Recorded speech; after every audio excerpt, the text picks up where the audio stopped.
Are watching Political Roundtable with UB. Like, subscribe, and leave your thoughts in the comments.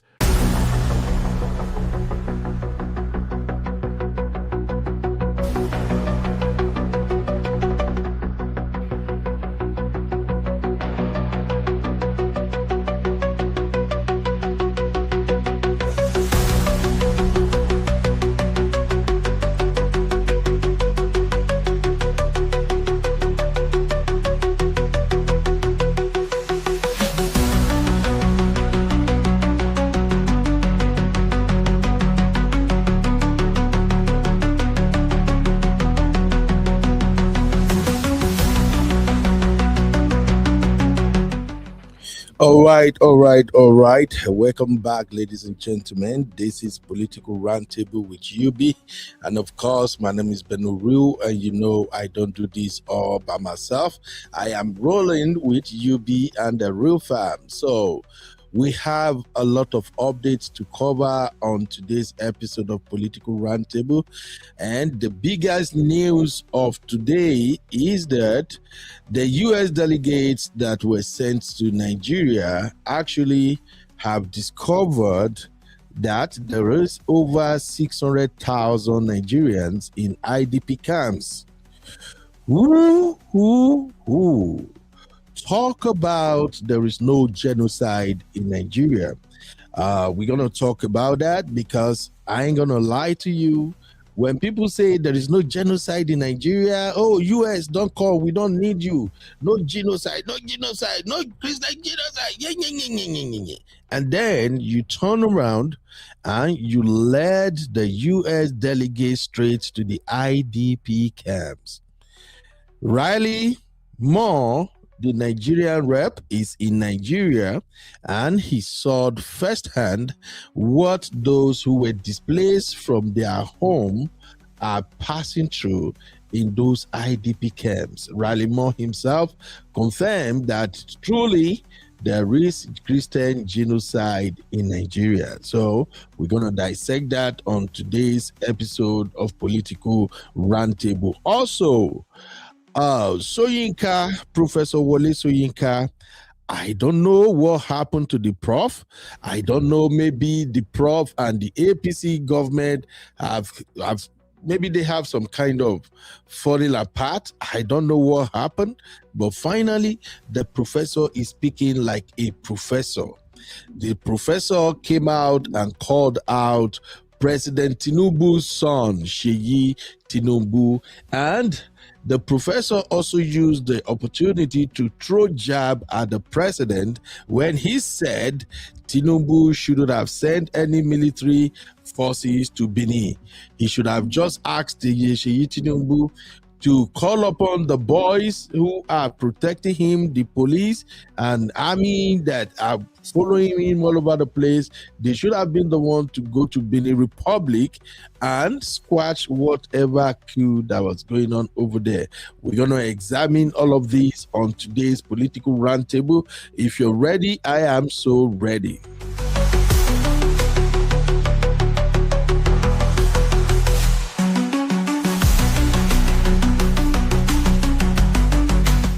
All right. Welcome, my people. Wherever you're watching from right now, please hit the like button. Don't be a stranger.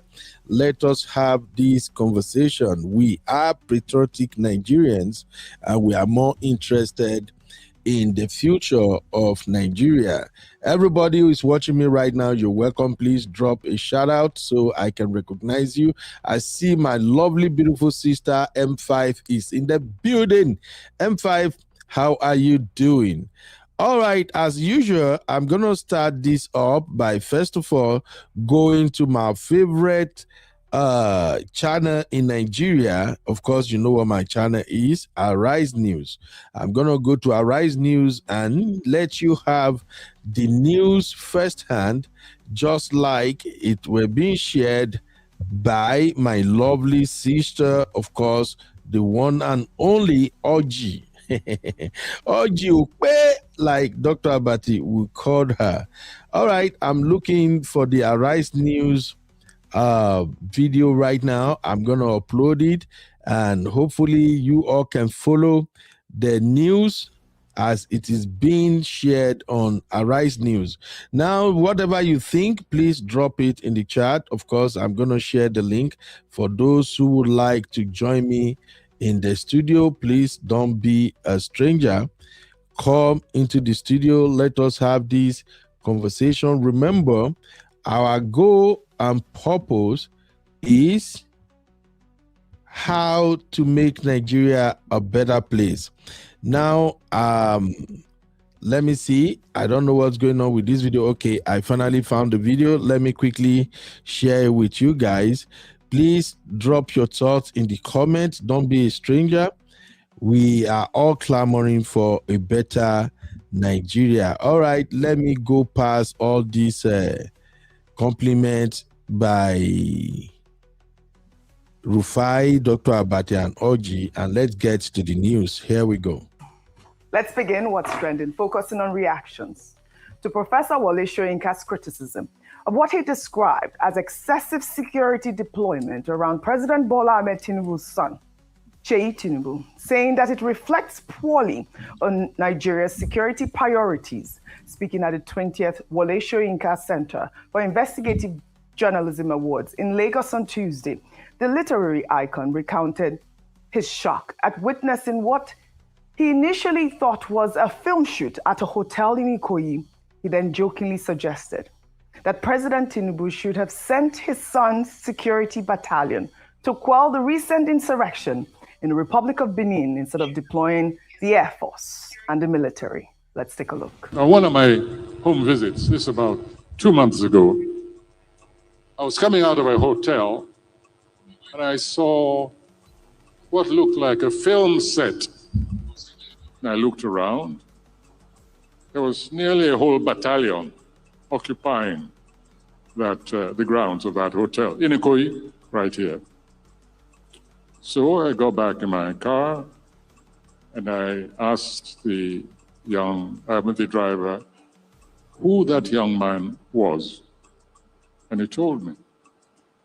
And I saw this SWAT team, a mixture. There were at least heavily armed, at least some 15 or so heavily armed to the teeth security personnel. Looked sufficient to take over a small country, neighboring city like Benin. And I think the next time the president should just call and say, Seyi, go and quell the rebellion over there. Later on, I did some investigative journalism. And I inquired, and I found that apparently this is how this young man goes around with his battalion, these heavy armed soldiers. Of course, the road was cleared before his car went out. I stayed until it seemed he was leaving. So next time there's an insurrection, I think the president should just call that young man and say, "Come on, put down those stupid people there. You have enough troops under your command, so don't bother me with all these security issues any longer." Let's not overdo things. Well, this is a bold statement from Nigeria's most revered public intellectual, calling out what many see, but fewer dare to criticize openly. And I'll take George's tweet on X. He wrote, Professor Soyinka's point cuts deeper than the humor in his remarks. When a nation's security architecture is stretched thin, prioritizing the protection of one individual over millions of citizens is a red flag. Nigeria is battling insecurity across several regions, yet we see battalion-level security guarding a private citizen with no constitutional role. This isn't about politics. It's about accountability, resource allocation, and respect for public institutions. Leaders' children are not elected officials. They should not command more armed protection than communities under siege. This culture of entitlement weakens morale, drains capacity, and erodes trust. If we want a secure nation, security must serve the people, not the privileged few. And Dr. Vasi, I'm sure you did see, and you have seen Seyi Tinubu's convoy. I mean, like this ex-user alluded to, it's, like a battalion. And of course, Professor Wole Soyinka said he was shocked. He thought he was in a movie set when he saw one of Seyi Tinubu's convoy. And now we are hearing that we need more boots on ground. I'm sure this whole week, that's what you've said on this table. Okay. Let me quote Professor Wole Soyinka directly. He said, let's not overdo things. Yes. He said, children are not potentates. They are not rulers. They should know their place. I think, everyone should commit that to memory. So the Nobel laureate is right to have been terribly shocked that the son of the president would have such a large convoy, what he calls a battalion. A battalion will be, a company of soldiers and maybe other officials. There is no office called the first son of Nigeria. There is no office in our constitution called the first daughter of the Federal Republic of Nigeria. I've had certain anomalous, nomenclatures of that nature. So such positions do not exist. And that's why Professor Soyinka is saying, let us not overdo things. Now, when you place his comment against the background of the fact that there has been an instruction from the president and the IG, Inspector General of Police, that VIP protection should be withdrawn, that those who are protecting VIPs should be civil defense officers. Mm-hmm. Now, in this particular case, this battalion, were they civil defense officers or were they soldiers and policemen? Mm-hmm. And you can also ask the question, what makes the son of the president a very important personality? Or makes the... Is the Ogo No, when you look at the protocol list, the son of the president is not a very... What are you not a very important personality. Didn't he stay ahead of ministers in the protocol list in that Arab country that we condemned it. We condemned it. No, we condemned it when it happened. And it has not happened since then.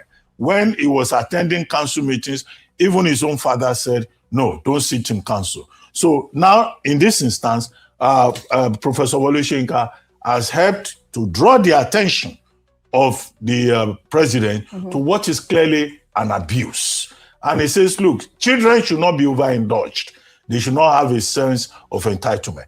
Our message is that the president should take special notice of this message from President Bola Ahmed Tinubu and realize that he, having directed... The message from Wole Soyinka. From Professor Wole Soyinka. Yeah, from Professor Wole Soyinka. He should then realize that he, having directed that VIP protection is off the books because we need these soldiers to do their legitimate work. We need the policemen to do their legitimate work. Then his own son should not be seen to be going about with soldiers and policemen. He's not a VIP under the protocol list. If he needs protection, they should provide civil defense that they say can be available. He can hire private guards. Right. Okay. There are private companies that are out there. No, some of the private companies are licensed. Yes. Some private companies. Yes. They're licensed to carry guns. In Nigeria. Show me the private where they will carry baton. Mention. They will carry baton. Private company licensed to carry guns. They will have relationship with the security agencies. But the president should lead by example and heed the advice of President Wole Soyinka. Dr. Mati, you will tell us who the VIPs are, since the president's son is not considered a VIP. If I come to you, it's not a government official. It's a VVIP. No, it's not very important. No, it's not a government official. Very important you are correct. personnel. He's not a VIP. He's not a VIP. He's a Hold on, wait. I want to come to Rufai on this one. Meanwhile, I have a question. Yes, on that as well. That's why I asked him. I want to know who the VIPs are. Well, meanwhile, the Nigeria Police Force announced over the weekend that they deployed a special team to make sure that President Bola Ahmed Tinubu's order of prohibiting police personnel or VIPs is adhered to. Police spokesperson Benjamin Hundeyin, in a post on X, revealed that the team has commenced a statewide monitoring operation across Lagos and assured members of the public that the Nigeria Police Force will continue to enforce this policy nationwide without fear or favor. Now, they have more police personnel trying to stop police VIPs. So who are this special team that have now been deployed? How many are they? I mean, what really is going on? Rufai, I know you want to tell us who these VVIPs are, but now we also have a team to stop the VIP protocol. You can see the mockery of Nigeria. Yes. The police or President Tinubu made a law that they should withdraw police from VIP. Yes. The same law that they've been talking about. You know how many IG have said they should withdraw? Yeah. But this is a presidential directive. So when the presidential directive was made, the police force cannot speak to his own officers. So they have to set up a task force, a team to watch. Somebody will have thought that you just, okay, everybody come to headquarters and you withdraw, isn't it? But the police does not trust this. Yeah? He does not trust his own process. But you heard Michael Kiri. Wait, sir. He doesn't trust it. So you have a boy that doesn't trust it. So you have to go and look for task force to implement with this. The police cannot just call. They're within the police as well, right? Yeah, the police cannot just call people to say, okay, withdraw that. You know why? Because the withdrawing from VIP will cause problem.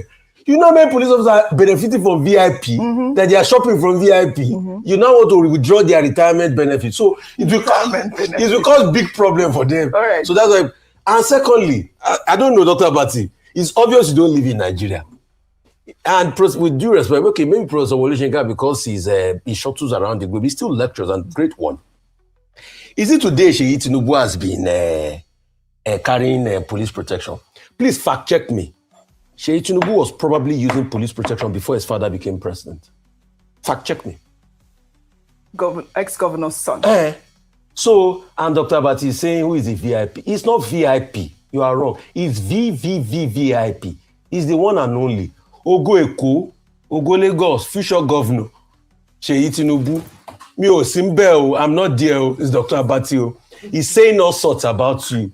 I defy my authorities to you. See, battalion, in fact, the worst person you can show, you guys saw, it's not good enough.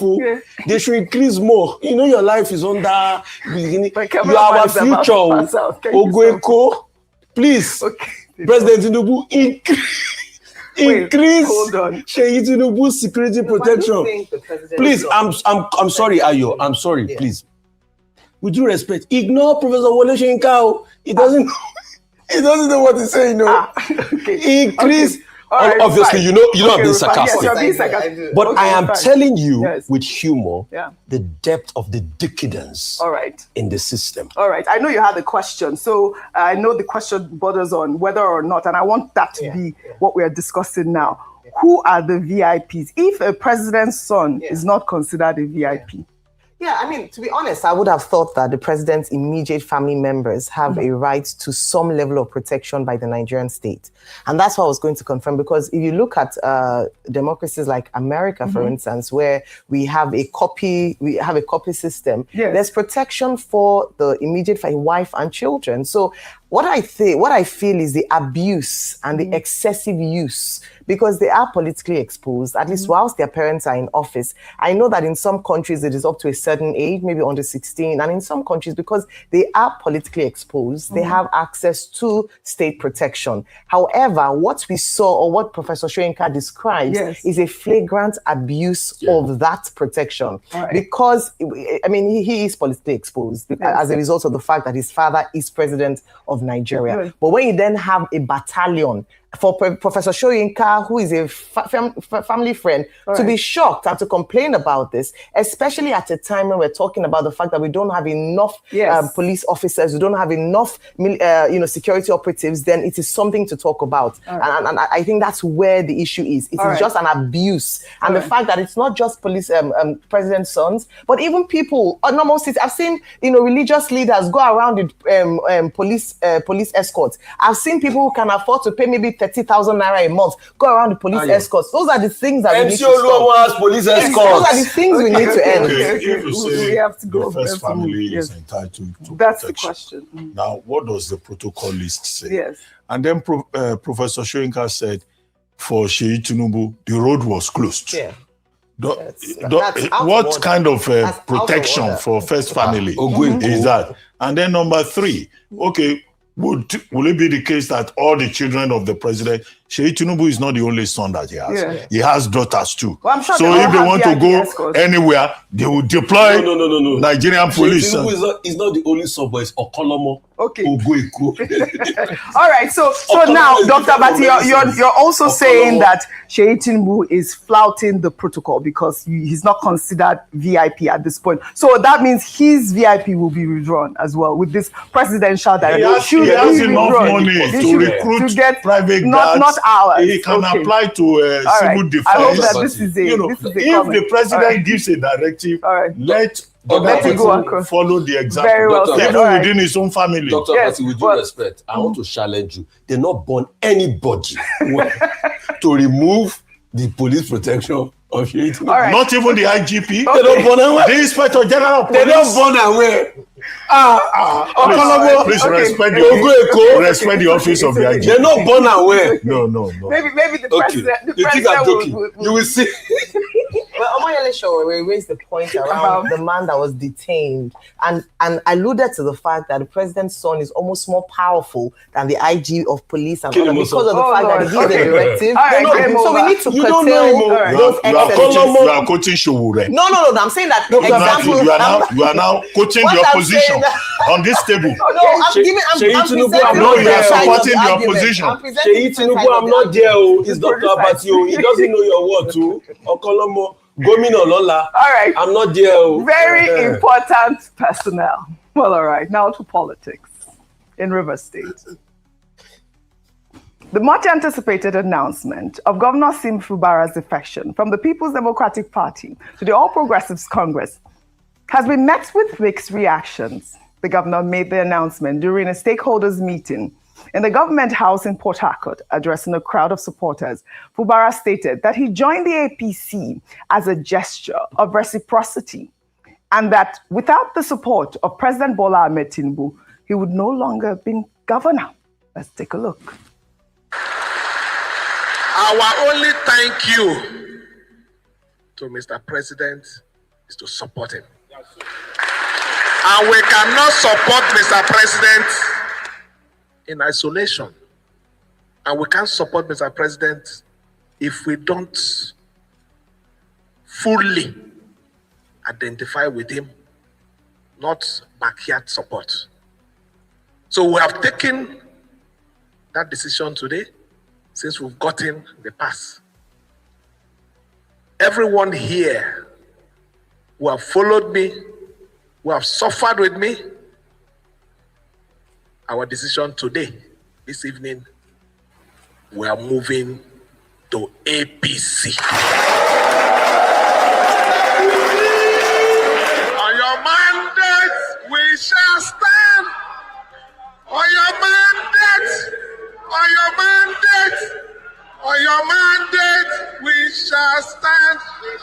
Well, all right. I mean, this is another defection that we have seen on your mandate, and it's all because of the PDP. So let me just quickly take this tweet from IJK, who wrote, "Since losing the 2015 elections, PDP has been a very useless opposition party, and its inability to manage its affairs has led to its hemorrhaging political depreciation. Rather than to find ways to bring itself back to political relevance, it has continued to engage in activities that further divides the ranks. Again, rather than accept its failures and seek help, it continued to blame the ruling power for steering Nigeria towards a one-party state. PDP is a rudderless ship, sinking faster than anyone could fathom. Maybe they should consider a merger with Labour Party, ADC, or APGA, because PDP, as we know, is going down. While in the same vein, Osun State Governor Ademola Adeleke on Tuesday officially joined the Accord Party, just days after announcing that he's leaving the People's Democratic Party. The governor made the announcement at the banquet hall of the government house in the state and was presented his membership card by the national chairman of the party. Let's take a look. His Excellency joined Accord on the 6th of November 2025. As the national chairman of Accord, I hereby present officially your membership card to you.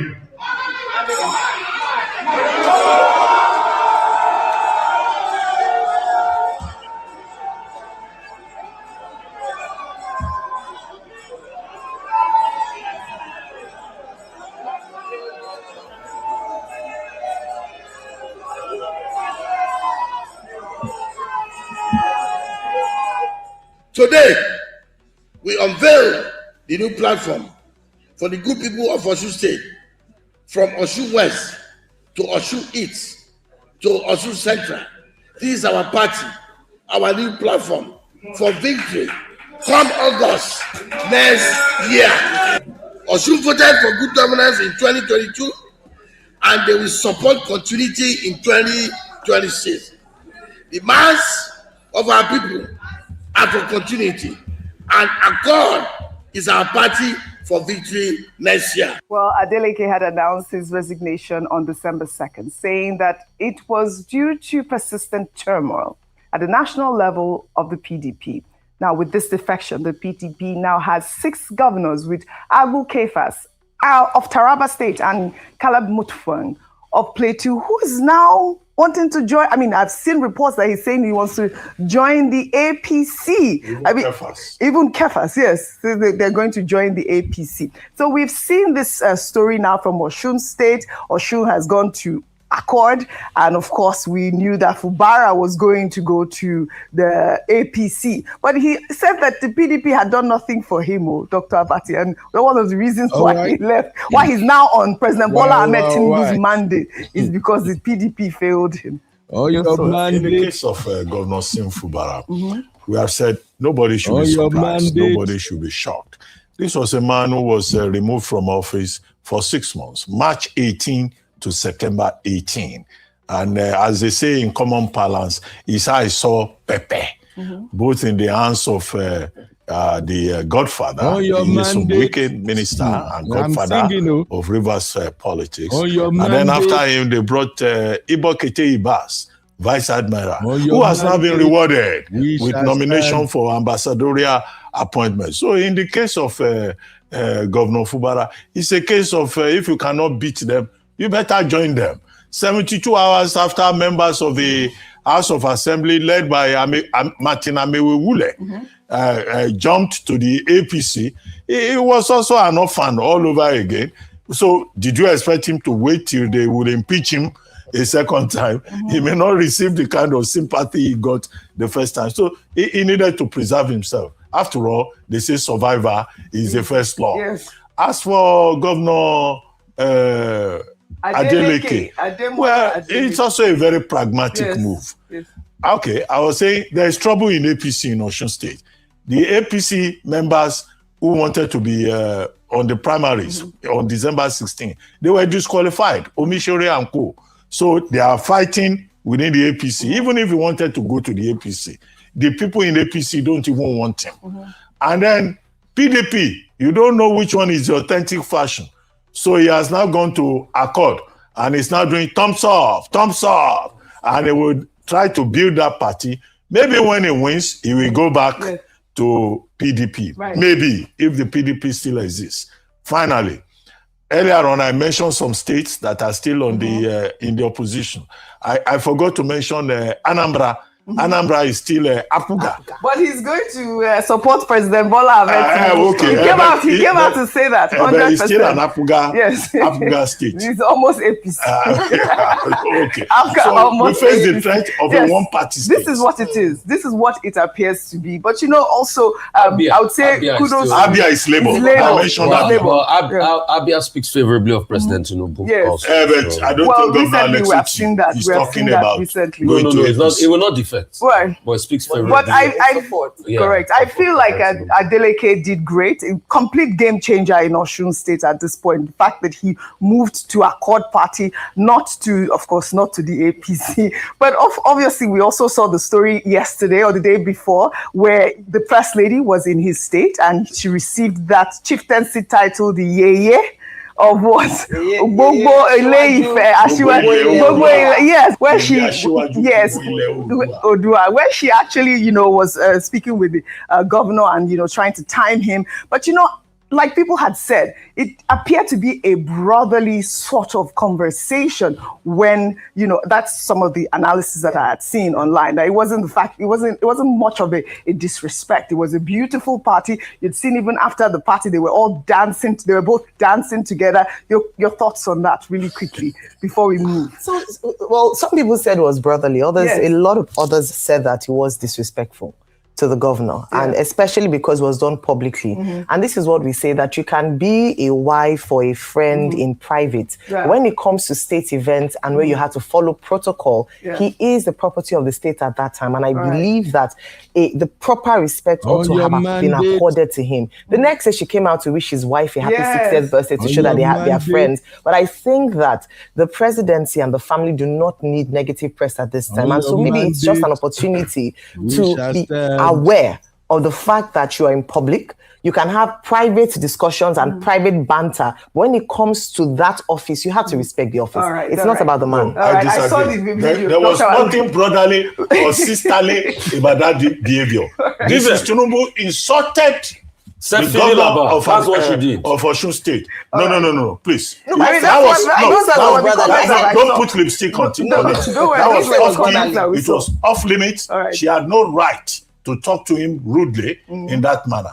But what I will praise here is Governor Delegate's maturity. You are so mature. He acted in a matured manner. Very Don't mature. come and say Dr. brotherly. When I said it was disrespectful. But she didn't say, No, just go straight to the point. Yes, I said I say it was insulting, it was disrespectful. It should not happen again.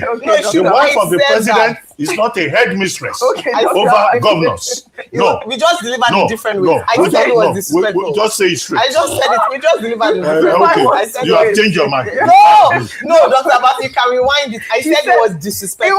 I said you can have a private relationship. It was rude. You can have a private relationship, but in public. It wasn't I understand that. I said I have seen some comments that people said is a brotherly thing. You have seen the videos of them dancing right after that actual incident occurred. They were dancing, hugging each other. They are very friends at this point. Well, all right. What we say? Congratulations to Governor Ademola Adeleke.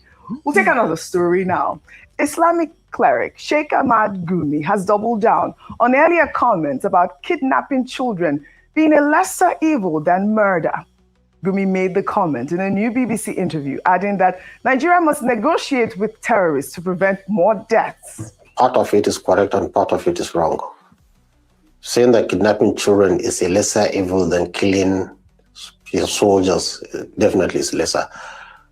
Killing is worse than, but they're all evil. It's just a lesser evil. Not all evils are of the same parallel. So it's a lesser evil than, like what happened in Kebbi. They abducted children and they were released. They didn't kill them. Gumi is known for his controversial positions when it comes to negotiating with terrorists. And it's shocking to hear him double down on comments he made before regarding kidnapping children being a lesser evil than murder or ransacking a town. Rufai, 1 minute. It's a serious story, don't laugh, but I will laugh. Kábíyèsí Gumi o. Kádió pẹ́lẹ́sẹ̀, kádió pẹ́lú kíbàtà pẹ́lẹ́sẹ̀, Kábíyèsí Gumi. I'm sorry, you see the hypocrisy in this country. It has now become a country where people are telling us that kidnapping children is a lesser evil than that we should negotiate with bandits. If Nnamdi Kanu says this one now, they will send him life imprisonment. But Gumi can say it and keep saying it, we play it back. Government will never see anything about it. That's why I say Kábíyèsí Gumi. See, some people are VVIP. Yes, you know what we're talking about, Sheyi Tinubu? Some people are touchable, just VVIP. Gumi is one of them. I think the next thing now we beg government is give him battalion and police protection. So I'll be carrying everywhere and everything. I mean, maybe if he doesn't even have protection already. All right. Because you see, the level of hypocrisy that goes on in this country is overwhelming. Yes. Please, can you please tell me the difference between what Gumi has said and all the atrocities that they put against Nnamdi? Because he incited violence, saying people should negotiate with people that have killed people. No country can. Is it? Cure terrorism. No country can cure terrorism. Like, Nigeria cannot. I'm sorry. With due respect, people. There are so many countries that don't have as many terrorists as we do. There used to be the Revolutionary Armed Forces of Colombia. They cured that level of terrorism. Yes. Peru. If you read Hernando de Soto's book, The Shining Path Rebels, Peru cured it. All right. Hernando de Soto wrote about it a lot. So countries do overcome the mystery this. of capital. The mystery of they capital. overcome So they terrorism, overcome yes. it. So Gumi should stop. And that's why I say it's Kabiesi. We should just enthrone him, Kabiesi. And I told you the other day, even in this interview, he did say that he goes into the forest with government officials. He doubled so he has police protection already. He has people negotiating with government officials in the forest. Well, all right. One Negotiation, question. yes. Maybe Ayo can answer. Yes. He says that even in the Bible and the Quran, Yes. that the Bible and the Quran recommend negotiation with terrorists. No, not at all. Please, I don't what know. part of the No, Bible? I don't know. Definitely God not bless speaking you, for the Sister Bible. Mary. We don't, no negotiation with terrorists. None at all. And this is Not at all. the stance that the Senate is pushing now. We should not be negotiating. And this is with misinformation, terrorists. It should be disinformation, done. and Yes. it is very dangerous. Absolutely. Because he Are has you sure Gumi influence. doesn't know the Bible more than No, me? I'm sure he does No, at this not point. all right. No, not Are you it's- sure? it's Check very your dangerous. verse very Pastor has It's well. a very spoken. dangerous The pastor narrative. has spoken. And he's Well, influential, all right. and there are some ignorant people that will be following him. It's false. All right. And It's the totally government false. has not done. They've not even invited him. So is Kabiesi Gumi And we keep talking about the same story. And he says kidnapping is a lesser evil. That's Yes. the main So, which means kidnapping is good. It's good. Actually, Gumi. this is very inflammatory. Please. Because once you've kidnapped a child, Yes. that person is scarred for life. Yes. Wait. So there's no that It's person not is the scarred Kanu they for can hold. life. It's not Don't Gumi. That take child This is is scarred kidnapping. for It's a It's life. Nnamdi All Kanu, they can quickly let the more. It's Well, not all right. Gumi. Applaud the say for Gumi. These are not the sort of rhetoric that we need in our nation. Now under milestones. With the nation celebrating General Theophilus Yakubu Danjuma, known as General... All right. Thank you, everybody, for hanging around. Now, let's dive into the conversation of what we've covered so far. And if you're ready, I am so ready. I already shared the link for the conversation. If you want to hop into the studio, you're welcome. If you can't enter the studio, you can drop your take in the chat. I'm surely going to read your take. So for the next 20 minutes, let us review everything that has been said so far. Give me just a second. You are watching Political Roundtable with UB. Like, subscribe, and leave your thoughts in the comments.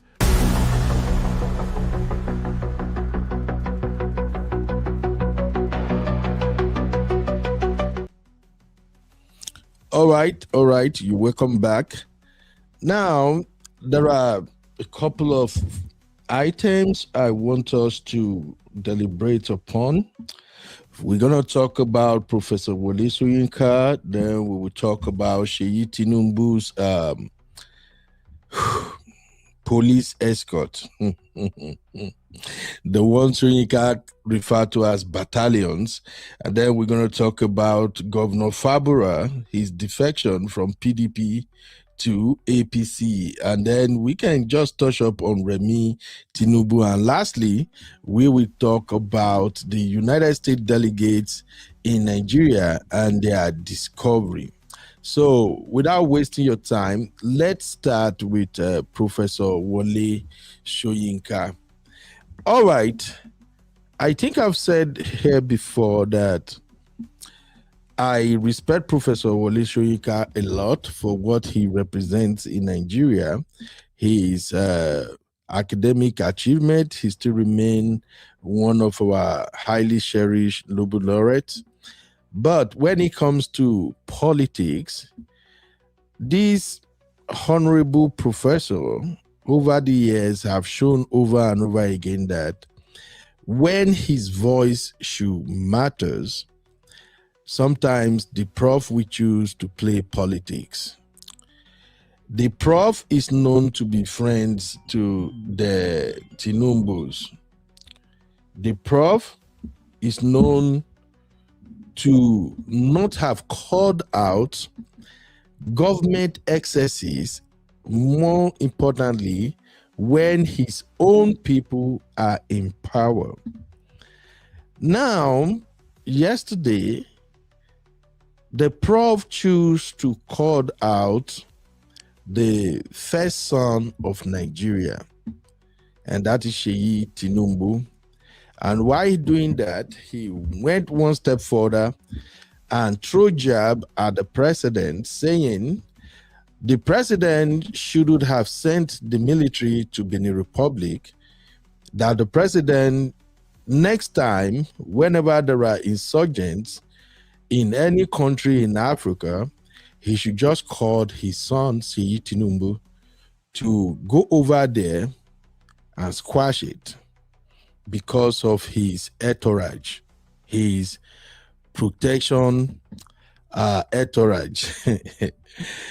Well, I'm not trying to water down the professor's view, but everything in me tells me that the reason the prof is speaking out now is because President Donald Trump has called his bluff. The denying of the prof his American visa is a very loud and bold statement on the part of the United States. If for anything at all, his comment regarding the protective men and women at the beck and call of the first son of Nigeria is nothing but him trying to win back his good relationship with the United States. This is my personal opinion. And also, the fact that the prof chose to speak out when the American delegates are already in Nigeria, that tells a different story completely. Because now that the American delegates are in Nigeria and they are beginning to see firsthand what those who has been displaced from their houses, town, villages, when the US have seen what they are going through, the US is saying now through Rep. Riley Moore that there is actually Christian genocide in Nigeria. So if I just have to go by what my instinct is telling me, the prof knew all along that the government in power, they are engaging in exploiting the Nigerian resources, but he failed to speak up. Why now? Why now? Honestly, for me, I'm not impressed with his comment. He's saying that Seyi Tinubu has 15 uniformed men were guiding, protecting him. I am not impressed because when it matters, he did not speak up.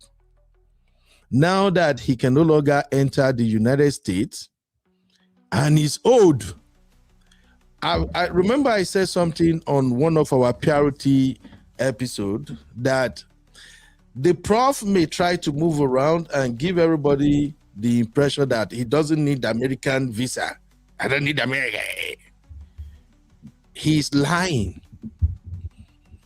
All the elites in Nigeria, except for those who maybe as a result of their shady dealings, they cannot come to the United States. Every one of the elite in Nigeria had always want to come to United States. They know United States give them that freedom to live, to express themselves, to hustle. So this statement from him about Seyi Tinubu, I'm not flattered by that. Because on the other hand, Seyi Tinubu is an exposed person. He is the first son of the president. He deserves the protection. And this is not me trying to be nice to the administration. I'm just stating the fact here. All over the world, first families are always protected. So Seyi Tinubu needs that protection. Now, maybe he's supposed to have like maybe 6 guidesmen and he now go around with 30, 40, 50. That is a conversation for another day. But as the first son of the president and as a politically exposed person, Seyi Tinubu deserves his protection. What are your thoughts about Professor Wole Soyinka Let me come to the comment real quick. Thank you, everybody. For those who want to hop in the studio, I'm sharing the link once more. If you are watching on Verticals and you can't get into the studio, you may have to come and watch the landscape so you can access the link. So, from the comments, Sister Mario said, Discovery, the camp has been like that since 2015, 2016. It just didn't make local news.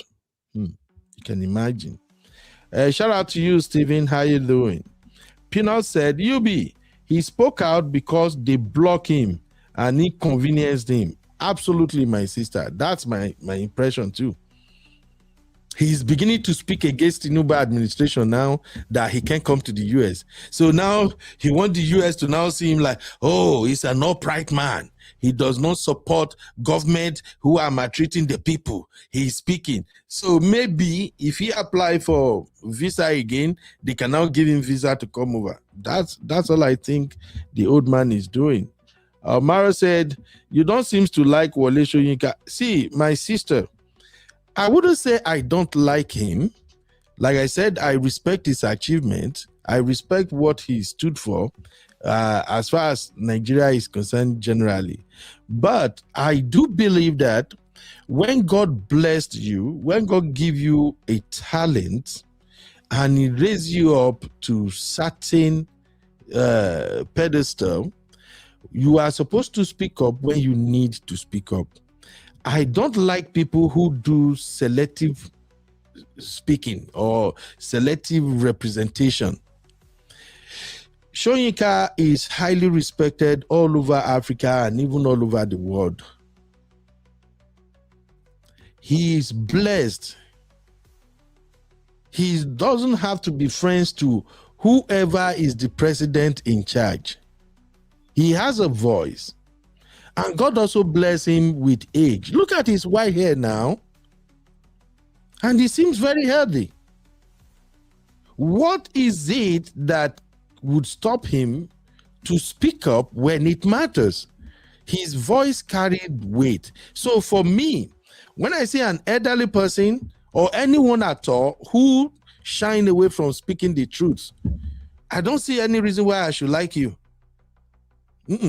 I don't see it, because me liking you simply means that I'm overlooking you failing at your responsibilities. So that's just what it means, my sister.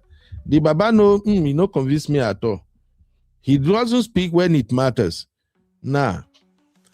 All this why when the Christian genocide and whatever we had going on in Nigeria became an issue as a result of President Trump's tweet. Can you find any video where the prof came out and state categorically what he think is going on in Nigeria? If he think Christians are being massacred or not. Even let's remove religion, because both Christian and Muslim, they are losing their lives. Even those who are neither Christian or Muslim, they are losing their lives.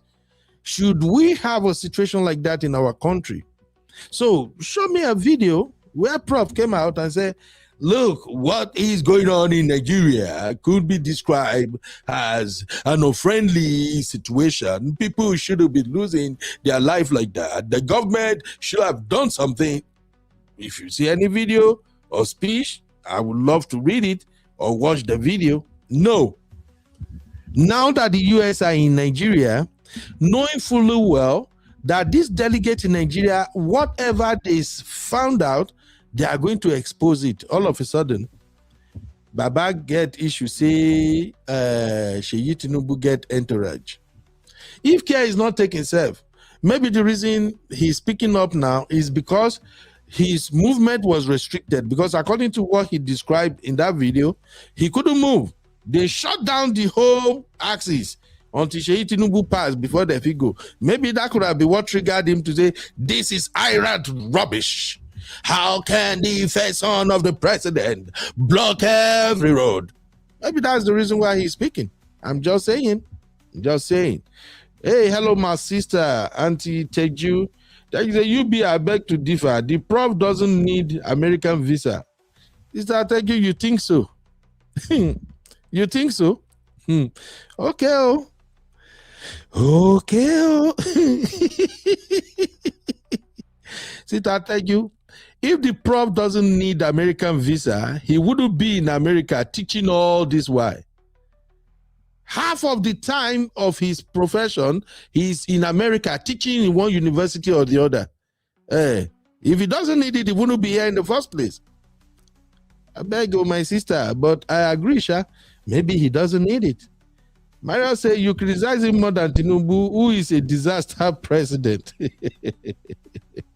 See, I speak on Tinubu when I discover his excesses and what he's not doing, and at least nobody can say that on political roundtable that maybe I'm a pro-Tinubu or a jagabandist. No, far from it. I'm just trying to be objective. So if you come to Soyinka and Tinubu, yes, I may criticize him more than Tinubu because Soyinka has always been there. Let's be honest now, Sister Mario. Since the Fourth Republic, during Obasanjo regime, he was there. During Goodluck regime, he was there. Buhari, he's present. Now Tinubu. So he's more or less like the common denominator in all of this. And he has always been friends of the government. He has always been friends of the government. The same level or the same regards that I have for people like Baba Adeboye, Baba Oyedepo, and many other clerics, like me, renowned clerics in Nigeria. That's the same respect and level that I placed him. He has a voice, a strong voice, a voice that presidents and all these politicians, they will cringe if he call out some of their BS.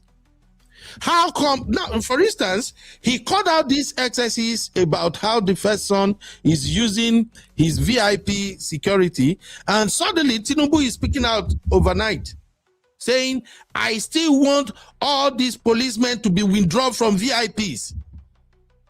I will play a video shortly of one of the senators lamenting that he woke up and all his police security escort, they are all gone. That's the point I'm making, my sister. People like Wole Soyinka, they are a blessing to Nigeria. They are type. When they speak, politicians will listen. That's the point I'm making, and that is why it might seem like, it be like say you don't like him, but I like him as a prof. I'm not benefiting anything from anything. All I am expecting from him is that, Baba, we are supposed to be quoting you. From our young age to we old, we are supposed to be quoting you. Whenever we are discussing all this problem in Nigeria, we are supposed to be saying, according to Professor Wole Soyinka, this, and that is supposed to be done because it's an authority. That's the point I'm making, my sister. All right, let's keep going. Mario said, why would he do that? Trump canceled his green card because he said he would tear his document if Trump is elected. Trump got elected. Well, should he have said that in the first place? Should he? It is what it is. Ike, how you doing? Ike said, Soyinka is an old graduate. He's a deceiver. I'm not the one that said it to Ike. Biko, my brother, why? But I said, he's not representing anyone. It's okay not to like him. He can't be speaking on every issue, but at least he should speak on issues that borders on human life, my sister.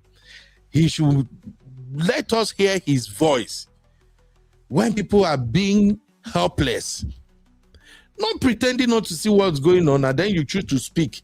Anytime you are inconvenient, you speak. You went to Ikoyi now, you went to an hotel, you can't get out because Seyi Tinubu has got blocked everywhere. All of a sudden, you choose a big event like that to now express your displeasure. Come on now. Come on. I said he should call the press every 3 market days to touch on an issue. Yeah, so let him do it. We need that now, my sister. Emmanuel, how you doing, sir? Emmanuel said, I recognized and celebrated his achievement, but with time, he didn't manage his skills. He left the truth and became unethical in his communication. Thank you, my brother. That's just the point I'm trying to express. Okay. Mama 5, why are you laughing? Mama 5, may we no come sue you for UK. Because UB, what I mean is that she blocked his way. Thank you, exactly. And he can't take it. He can't imagine that as big as he is, he can go to an event and somebody is not even an elected officer can deploy all these personnel to block the whole road, block everywhere. That's why he's expressing himself angrily. But I'm even happy that they touch the rich people now. I'm sorry, don't say maybe you are jealous. I'm just happy say the thing they touch rich people, not only poor people, they feel them anymore. Everybody now they hear them for Nigeria. I say, is it he 90 years old? No energy for church anymore. But energy there to collect contract, Marriott.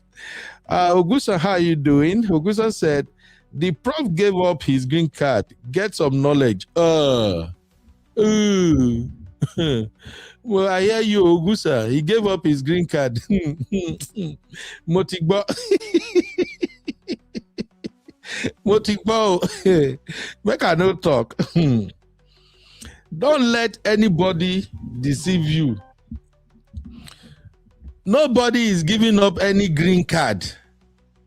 Don't let them lie to you. When you see those people that say, I tear my American green card, it's a big lie. You see that they have done something that they already knew that if I enter Yankee, they go grab me. Then they go brag. Who is giving up a green card? Hey, brother, may we not go there, I beg. Who is this one now? Hello? Yes.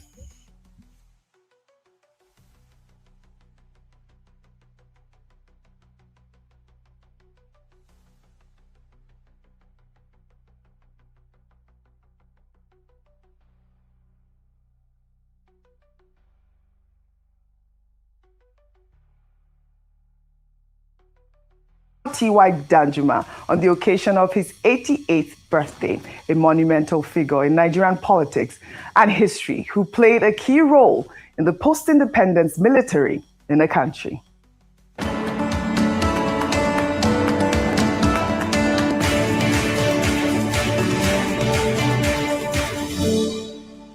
General Danjuma was born in Taraba State in 1938 and was commissioned into the army as a second lieutenant and platoon commander in the Congo. He was then promoted to captain just 3 years later.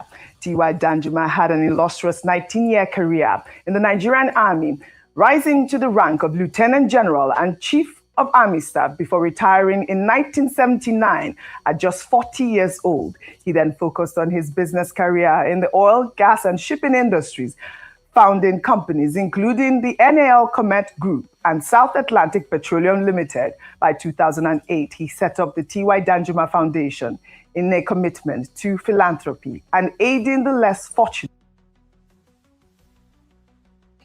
All right. Sorry for that. That's a call. I have to respond to that call. So Emmanuel said, Prof should be in Nigeria and help Nigeria education to grow. Absolutely. Andrew said, I don't trust words, unlike before when was a young boy. Okay, you don't trust his words, unlike when he was younger. All right. Mara said, I think your expectations are too high for a writer. Well, maybe, yeah, maybe I have high expectation of him. You are absolutely right, Sister Marriott. Okay.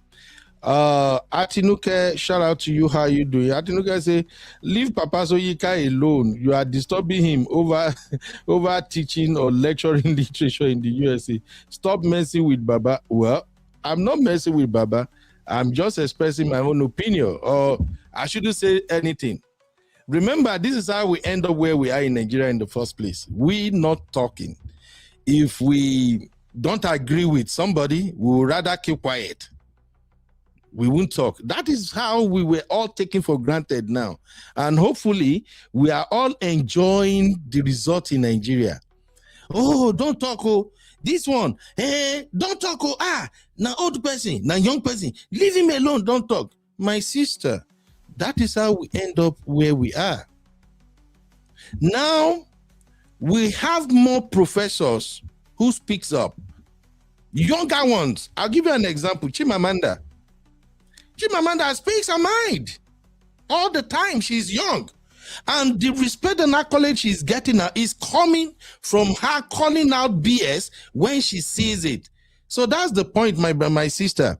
We have to speak so that these folks, we know that the young ones, they are listening and they are observing. That is just it. I know it's Professor Wole, so you can't don't talk. So I agree. I get it, my sister. All right. Thank you, Peanut. He was anti-Jonathan too. Yeah. When Jonathan was there, was he not speaking? Even Tinubu himself, was he not speaking when Jonathan was there? Let us speak. Whether we talk or we know we talk, now we go bear the whatever happen, we are the one who is going to bear the pain. If Nigeria turns out to be great today, we're all going to enjoy it together. Now that Nigeria is becoming a den of bandits, a home of kidnappers, are we not all enjoying it? What would have happened if we have been outspoken all this while? So that's just the point, all right? Marcy just doesn't like him. He has spoken a lot. Let him enjoy his final years. Well, that's it for him anyway. Emmanuel said, please, my dear friend, good for all VIPs to be withdrawn, but not selective. I think some of them deserve to keep their security, but the numbers may have to be reduced anyway. John, what's up, John? John said, we are not even supposed to be talking about this man again. We have to talk because the man is still speaking. Stephen said, in this life, people appreciate telling lies than the truth, my man. Absolutely, I agree with you, bro. I agree with you. All right, let us move on to the next issue of discussion. It's still within the same conversation, though. All right, so give me just a second and we will move to the next topic. You are watching Political Roundtable with UB. Like, subscribe, and leave your thoughts in the comments.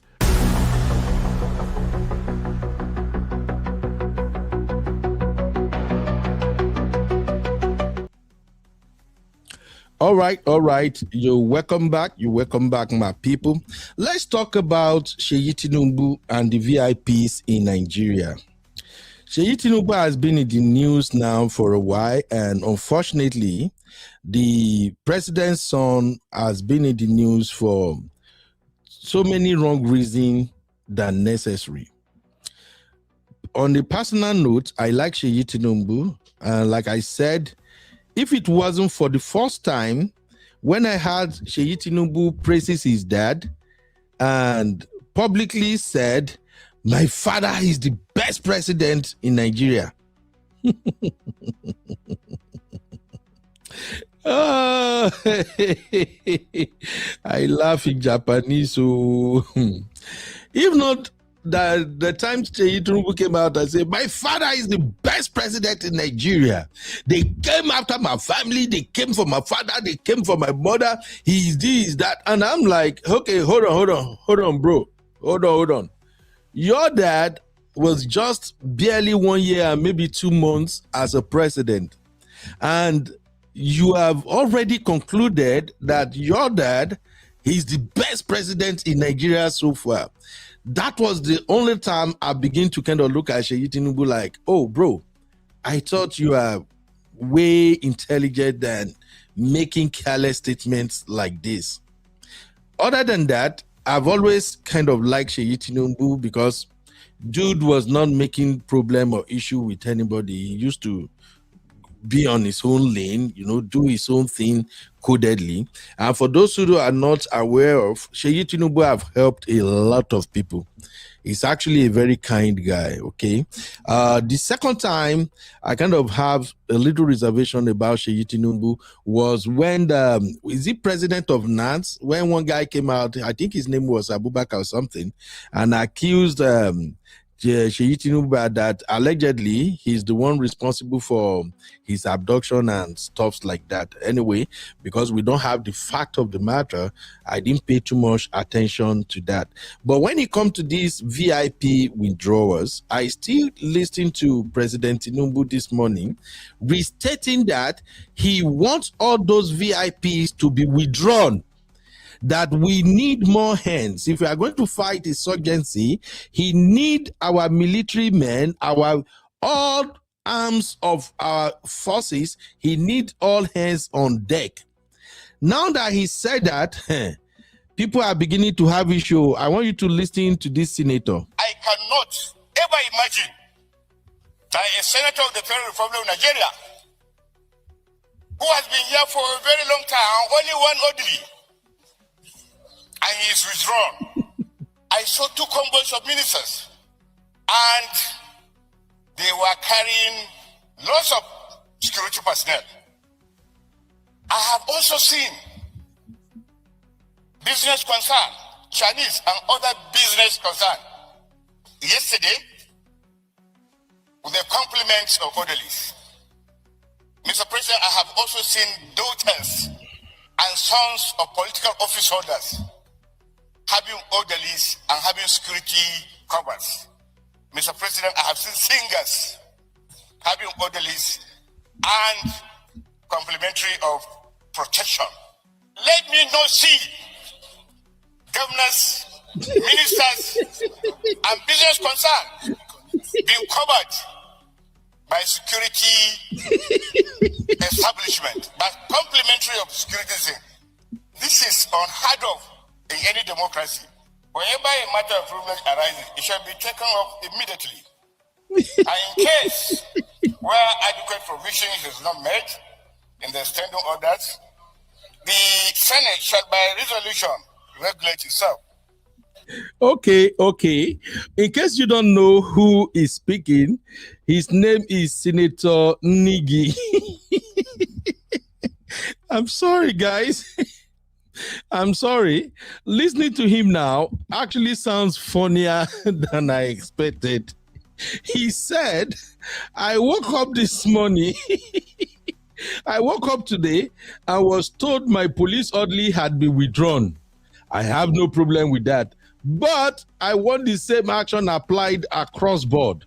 They should also withdraw the president, vice president, ministers, and others police escort.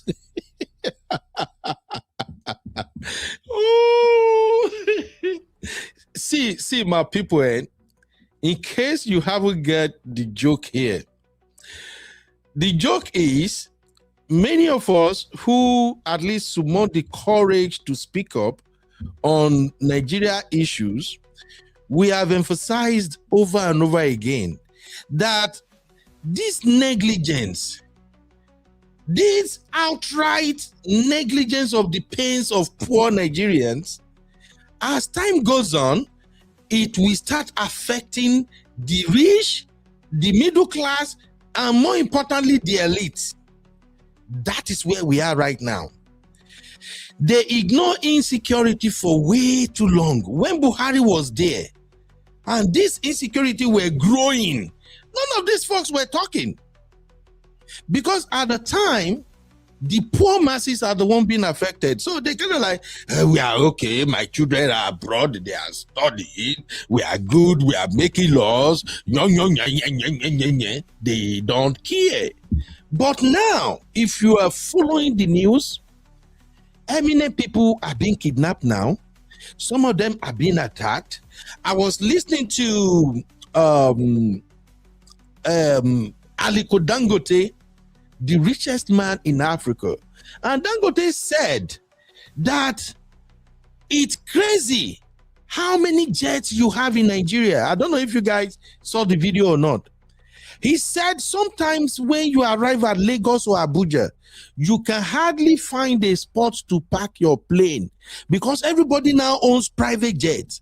Although he was saying that within the context that they should have invested those money they are using in buying private jet, they should have used it to invest in a lot of industries in Nigeria. That's what he was saying. But let me bring that to how it is relevant to the conversation we're having right now. Because many of these politicians, they have always have this police escort protecting them. A lot of them really don't understand what ordinary Nigerians are passing through. That's why it's difficult for them to cut the short. And again, I want to thank President Trump for that tweet, because that one tweet has exposed almost everybody now. It's gotten to a point now where Tinubu is beginning to take action. Whether the action is reaching positive results or not, but at least we can see the effect so far. You see, this withdrawal of their police orderlies, it will begin to reset their brain. You see the senator now yelling and crying. Oh, if they're going to remove my escort, they should do it. Governors, president, vice president, nobody should have escort. Excuse me. In a sane society, no city senator supposed to have more than 2 escorts. Yes. Because if these folks has really put their feet on ground and come up with laws that protect innocent poor Nigerians, they themselves wouldn't be worried about their own safety. The reason we have high rate of crime, insurgency, banditry, and all this craziness going on in Nigeria right now is because we have able-bodied boys and girls, men and women who had nothing to do. And they saw how people who are connected to power, politicians and everyone, they saw how they are flaunting wealth. They want to make money too. And it seems the kidnappers, the bandits, they have upped their game now. They are beginning to target eminent people. I can bet you this. Go and check. Many of the eminent people in Nigeria right now, their children, even some of them, their wife are no longer in Nigeria. If their children or wife should enter Nigeria, their home will be like a fortress. There's going to be security men all over the place because they are scared. This is the point we were trying to make all this while, that if you make Nigeria peaceful for everyone, there will be no need for you guys to now be scared that they withdraw your escort. I don't know if you guys agree with me, but that's the way I say it. The country is not safe for everyone now. I think so far so good. Lagos, Abuja, and maybe few selected states in Nigeria, those are the places you can say you are experiencing relatively peace. And it still depends on where do you reside in those states. Yeah. So there is fire on the mountain, and I am enjoying the fact that this fire is beginning to touch all these our politicians too. So that's what I want to say about this Seyi Tinubu and the VIP security withdrawal. So if you look at the poll we got going, I asked a simple question. Do you support the withdrawal of VIP police in Nigeria? So far, so good right now. The result of the poll is showing me that 85% said yes and only 15% said no. Now, the 15% that said no, if you can do me a favor and drop the reason why you said no, I will really appreciate it, okay? I see that on the vertical, 118 people has already cast their vote. And a whopping 85% said they support the withdrawal of all these security men. I'll give you an example.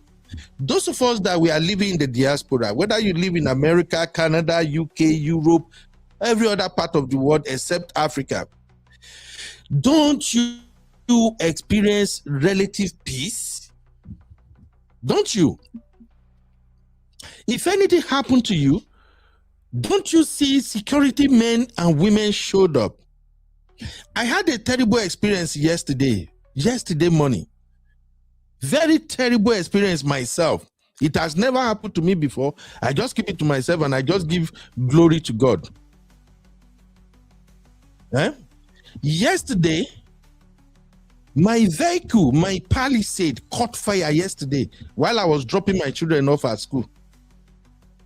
As soon as I dropped my son, I just turned around and said, let me take my daughter to her school. Boom, I saw smoke coming from my bonnet. Immediately, I drove my vehicle to the other street. I stopped the vehicle. I jumped. I said, Vicky, jump out, jump out. As I jumped out, I pulled up my shirt, opened the bonnet. The fire was spreading. I was trying to take the fire out. And instantly, my daughter got on the phone. My daughter was calling 911. Before I can get rid of the fire, everything, in less than 5 minutes, the fire service was there. The police were there. In less than 5 freaking minutes. I don't know how they do it. I know from my house to where we have our fire service station is like 10 minutes drive. And because I live in a city, there is always traffic and stuff like that. How they showed up in less than 5 minutes, I don't know. But I give glory to God. Why am I sharing this with you? That is in a country where the safety of life and property matters. In less than 5 minutes, fire servicemen, wow. Police, they were checking me. Are you okay? Are you all right? Checking my baby. They don't even give an F about the car itself. You know why? Because if anything happens, all I have to do is to call my insurance. My insurance will take care of it. That is a society that works. That happened yesterday morning. Yesterday was a terrible day for me. In fact, it was chilling cold. I was in the cold for the incident happened around 7:15 thereabout. And before I can finally get back to my house and everything, it was like around 9:30. Even when I got home, I got to start checking other vehicle to see, okay, maybe I should pick one of my vehicle because I have to move around. But I'm telling you, why was it so easy for fire service to get to where I am under 5 minutes? Even with the heavy traffic around where I live. It's because, first of all, there is road. Second of all, everybody knows the rule. If the fire service is coming, all commuters, they will park, they will leave road. Those of you that live in Canada, US, or UK, tell me if I'm lying in the comment. Immediately, once you hear their siren, everybody will clear road. That was how they were able to get there faster. How about the police? From all corners where we are, police vehicle was just popping up because one is a student area. There is school there. They were all showing up thinking, oh, this thing should not escalate. Everywhere was, I'm like, who am I? Ordinary me now, all of them show up like this. What happened? That is a country where they took the security of life and property seriously. But do we have that in Nigeria? It's a no. You can't experience that in Nigeria. Lie. You can't. Right now, I am thinking, should I use my car warranty or should I use my car insurance? I have multiple choices. I was even thinking, should I even tell them I'm not driving the car again? Let them kukuma go and get me another Palisade. I have all the options, but where am I going? I was paying those insurance money, those warranty money, those everything. When I'm paying it looks like, this is a lot of money. But now that I need it, I get rest of mind. I don't have to worry. Because you know why? If I call the warranty from the factory, if they don't pick it up, I will simply call my vehicle insurance. If they tell me story, I can simply call my bank. I still have another coverage on my back. I can simply call my bank and say, hey, I don't care. I don't know. All I want is I want a brand new vehicle or whatever you guys gonna do. I don't want this car again. But if it were in Nigeria, you can actually pay for insurance. You will call the company. They won't show up. You can't do jack. If that was in Nigeria, no police will show up. No fire service will show up. And even if they are going to show up, it might take 2, 3, 4, 5 hours. That is if they eventually show up. Even if they show up, the fire service can come and tell you, say, there is no water in their vehicle. We are dealing with a mess in Nigeria. Seriously. So, Now, you have Nigerian masses, poor masses, who are susceptible to kidnapping. Their life is at risk day and night. No policemen, no fire service, no health care, nothing, simply because these MF, these motherfuckers that you are all praising, my senator, my rep, they are embezzling that money every freaking day. They don't care about you. They don't care about your family. They don't care about your well-being. And yet, we Nigeria will say, oh, don't talk. I beg, don't talk. Now, big people, you know, say now big men, don't say shit, don't say this. Now, the chicken has come home to roost. You see your senator now lamenting, shouting, if they take my police, they will take from president, from VP. Bro, go and sit your red butt down. You, the politicians in Nigeria, you created this mess. Nothing is working in Nigeria. I was sharing with Real Farm one time.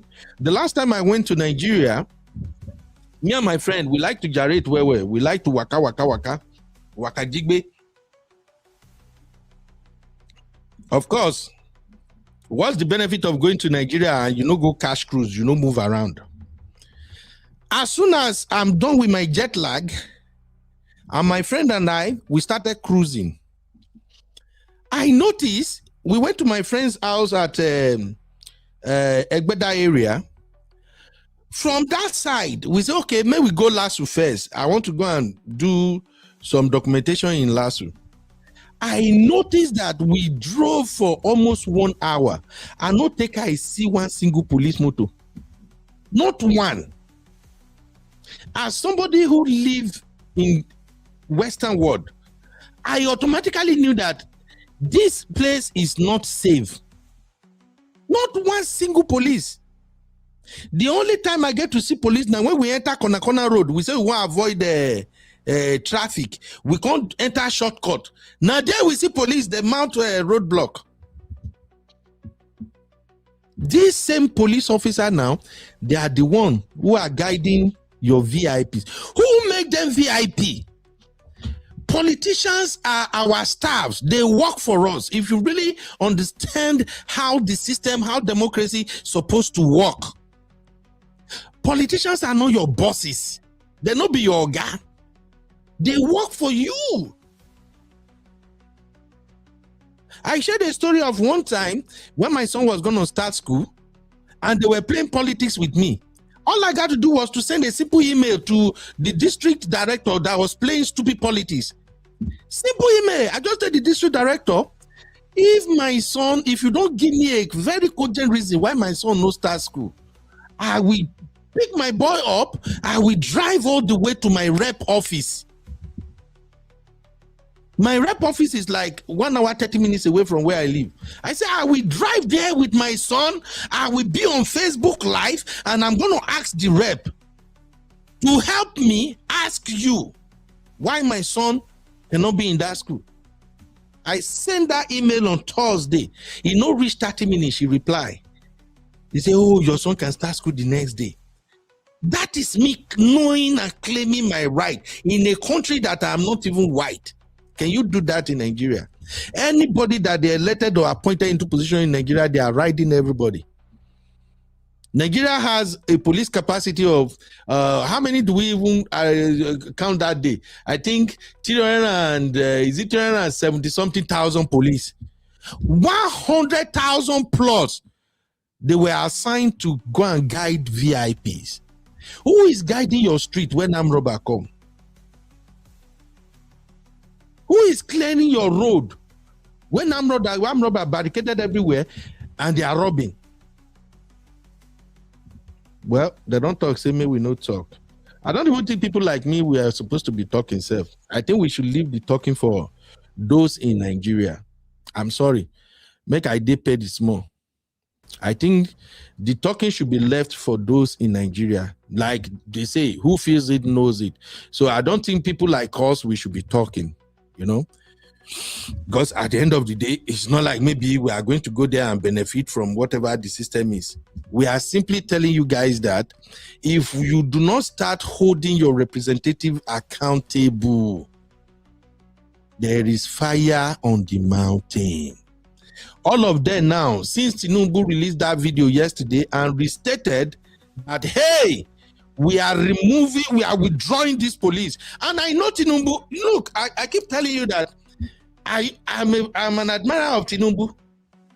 Tinubu is a nice man, though. He might be a politician, a godfather or something. He has a good heart, though. But you don't want to mess with him. If you push Tinubu, if his back is against the wall, when Tinubu face you, now Mark truck, now he face you. You see that police escort and everything? Trust Tinubu, they will withdraw every goddamn person. And they are on it now. It's just funny that in order to ensure that the Nigerian police attached to VIPs, they are no longer following VIP. Now the police IG has to raise another task force to begin to arrest the police that are following the VIPs. Can somebody explain Nigeria to me, please? I beg. Mona, help my career.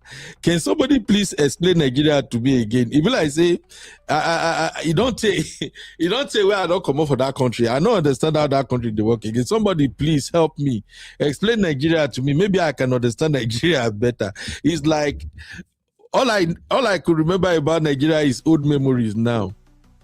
Now police IG has to set up another set of police task force to go and be monitoring and arresting police that are protecting VIPs.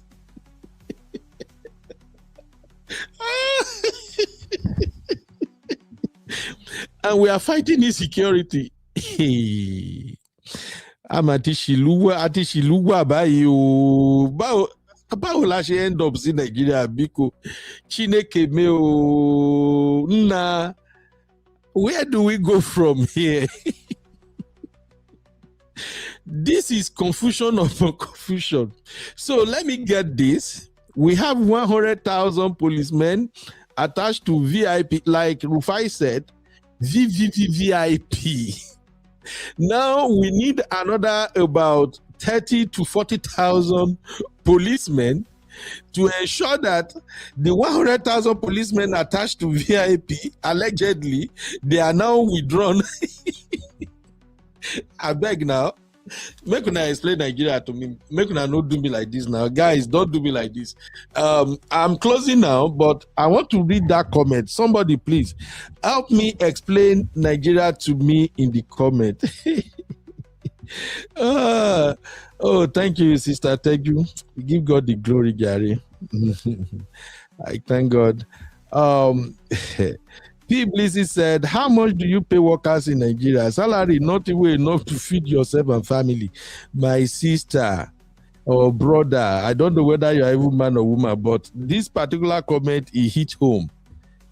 After graduation in Nigeria University, I worked for 3 months on a 50,000 naira salary. I no collect 50 kobo for 3 months. I was using my side hustle to pay transport and feed myself to go and work in Ogba. Shishi, I no see collect. So even if they pay you, you are lucky. One of my friends got hired by one state in Nigeria. I don't want to mention the name. I was shocked when this my friend told me that they don't pay salary for the first 6 months when they hire you in that state. That it is after 6 months they will begin to now pay your salary in the form of arrears. I'm like, Tell me, make I hear again. She said, nah, so it be for everybody. Oh. They even tell me self, say the luckiest thing be say they give you job. So far you are there after 6 months. Hey, when they begin pay the money, you go come begin make sense. I'm looking for that comment who will explain Nigeria to me. Sister Mara said, I don't feel safe when I see police officers in Nigeria. Me too. You know, I expose myself here. I tell you, anytime I dey Nigeria, I always make sure say at least small cash day. inside whichever vehicle. If not two or one vehicle, one or two vehicle now I won't use throughout that time, I dey always make sure say small cash it go dey inside that motor. And I dey always tell whoever they drive me, say, I beg you, where we come to roadblock. As soon as the police say, how far now, hey, anything for us, I beg, give them something for us, let's go, JJ. Because they get eye. No matter how you want to pretend, they can simply look at you and tell whether you are in Nigeria or not. If you like, wear short knicker. If you like, wear slippers. Now look, they will just look at you, they will say, whether you did Nigeria or you know, they go know. Now there wahala go start. Now that time they go begin look for waiting no loss, because they know say you no won't waste your own time. But that's a conversation for another day. Is that you say, UB, are you sure you went to Unilag for documentations? Now last I go for documentation. Yes, I did. I think what was I dealing with then? You get document where I want collect, say whether they give me headache, whether a certificate or maybe transcript or something. So they were stressing me out with that transcript or something. So I don't send money. I know they see results. So when I went to Nigeria that very day, we were going to LASU, that okay, if I go, may they see me one-on-one. May they can't tell me. That one a conversation for another day, I beg. People said politicians are busy squandering the nation's fund with their family. That's all they do. Abi say, the heck is that? Abi, people say, uncle, continue to talk, Jerry. My dear, which one be my own? Make I chill, you know? When you talk, now Nigerian go sit there, you say, why are you talking? Why are you doing this? But sometimes, just let it go. Okay, you say, I pity those who still have hope for Nigeria, where hardened criminals have taken over the rhythm of leadership. Baby Sammy say, good evening, UBI. I no see you. You no come join our show. I don't the end now you come. Abi, remove Uncle Dayo from Bora Bora trip. Uncle Dayo is not going to Bora Bora with us. Emmanuel say, currently in our community, Mr. Sheyi Tinubu is money cool, but not good roads and water and electricity, but heavy security personnel to guide the money VIPs. I'm so sorry to hear that, Emmanuel. So sorry. Okay, say that country is a real joke. Well, we'll continue to pray for it. At least say Africa need to unite. That unification of Africa, that one is a long gone dream. M5 say, God forbid bad thing. Amen. Oh. Tata is a not being paid enough salary is not an excuse not to pay tax. Mr. Teju. Okay, maybe when we have tomorrow political roundtable, we can talk about that tax. There is no justification for the Tinubu administration to collect tax. Let's call it what it is. I'm sorry. Yes, I know people who say, why would you say, are you not paying tax where you are? I will explain tomorrow. Join me tomorrow, more we'll dive into it. May you can't tell me whether there are justification to pay the tax or not. All of us that we live abroad, they did this chart, they here, ask them. We all pay tax like there is no tomorrow. But deep down, we appreciate paying that tax. We appreciate paying that tax. As I do like this, I'm always happy. I do business. I'm always happy to set aside taxes in my business. You know why? Since I live where I live, I never see red road once. I never see road when they no tie. As I follow you talk like this, water will enter my house. I don't know the pipe will carry and enter. Now government now do am. The electricity, if it bleak, sometimes when they need to fix anything, they go notify you, say, oh, the power will be out for like 30 minutes. So we may have that conversation tomorrow, not today. Tomorrow, political roundtable, let's discuss it. If Tinubu administration deserve to tax Nigerians, where is the job they created for you that you'll be paying tax? In fact, my time don't go. Let just leave that. Let's leave that. Sister Teju, you came late to, I'm about leaving. But let me give you like 2 minutes, man. You want to contribute anything, my sister?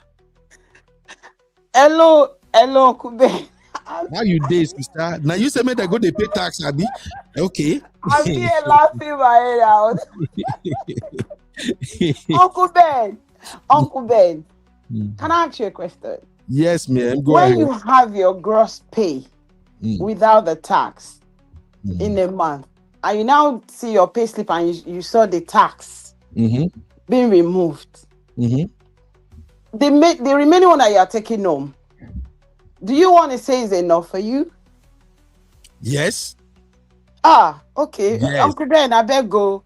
I'll be sending you. Please do direct debit every month. No, see, just to tell you. For me, what I'm getting out here is this, Uncle Ben. Okay. Not being paid enough is not an excuse not to pay tax. I'm going to wait till tomorrow. You know, I'm a finance person. Why would anybody not pay tax? And you want a return from the government? That is part of Nigerian problems. That is part of the problem that we have in Nigeria. No solid tax system. Now you're asking that you asked a question like if Tinubu's government deserve to be taxing people. Yes. Now, what we should then expect, we've said it all. When you had the accident yesterday, you called 911. Is it 911 or 999? What do you even call 911. it? Okay, 911. 911 in America, right? My daughter was the one, we were working like a team. And they came swiftly. It's because you are paying your tax and they owe you. They have to come. They owe you duty of care because you're paying your tax. Now, what we should now be expecting, our expectation from this new tax system in Nigeria is, what will be the return? When you tax people, what are you giving to them? Now, then we will start talking. Sister Teju. Even Iyala Tarodo, sorry for my language. No the problem. person selling pepper, you know that is everybody that is everybody is accommodated in a tax system. Whether you're going to pay the actual money depends on what you earn, and this is where this is what I said. Not being paid enough is not an excuse. Now, I'm an accountant. I'm not. I mean, somebody that is a carer would not pay the same tax unless maybe the person, did an over what they call it, overtime. Yeah. But on a basic salary, I am going to pay more because we have structure. There's a taxation structure depending on how much you're earning. So if you're not earning enough to pay tax, there will still be taxation competition for you, but they are just going to score. This is your basic. You're not paying nothing on this. The next baseline, you're going to pay. The next threshold, this is what you're paying. This is what you're paying. That's a taxation system. But not telling me because I sell pepper, don't include me in your taxation. No. Other people that are paying higher rate of tax, they're now rubbing off. I mean, they are compensating the people that are not paying at all. I don't know if you get my explanation. But we should have a working tax system. Every country should. Sister Teju, no verse. Join us on this conversation tomorrow. But before you come back tomorrow, I want you to ponder on this.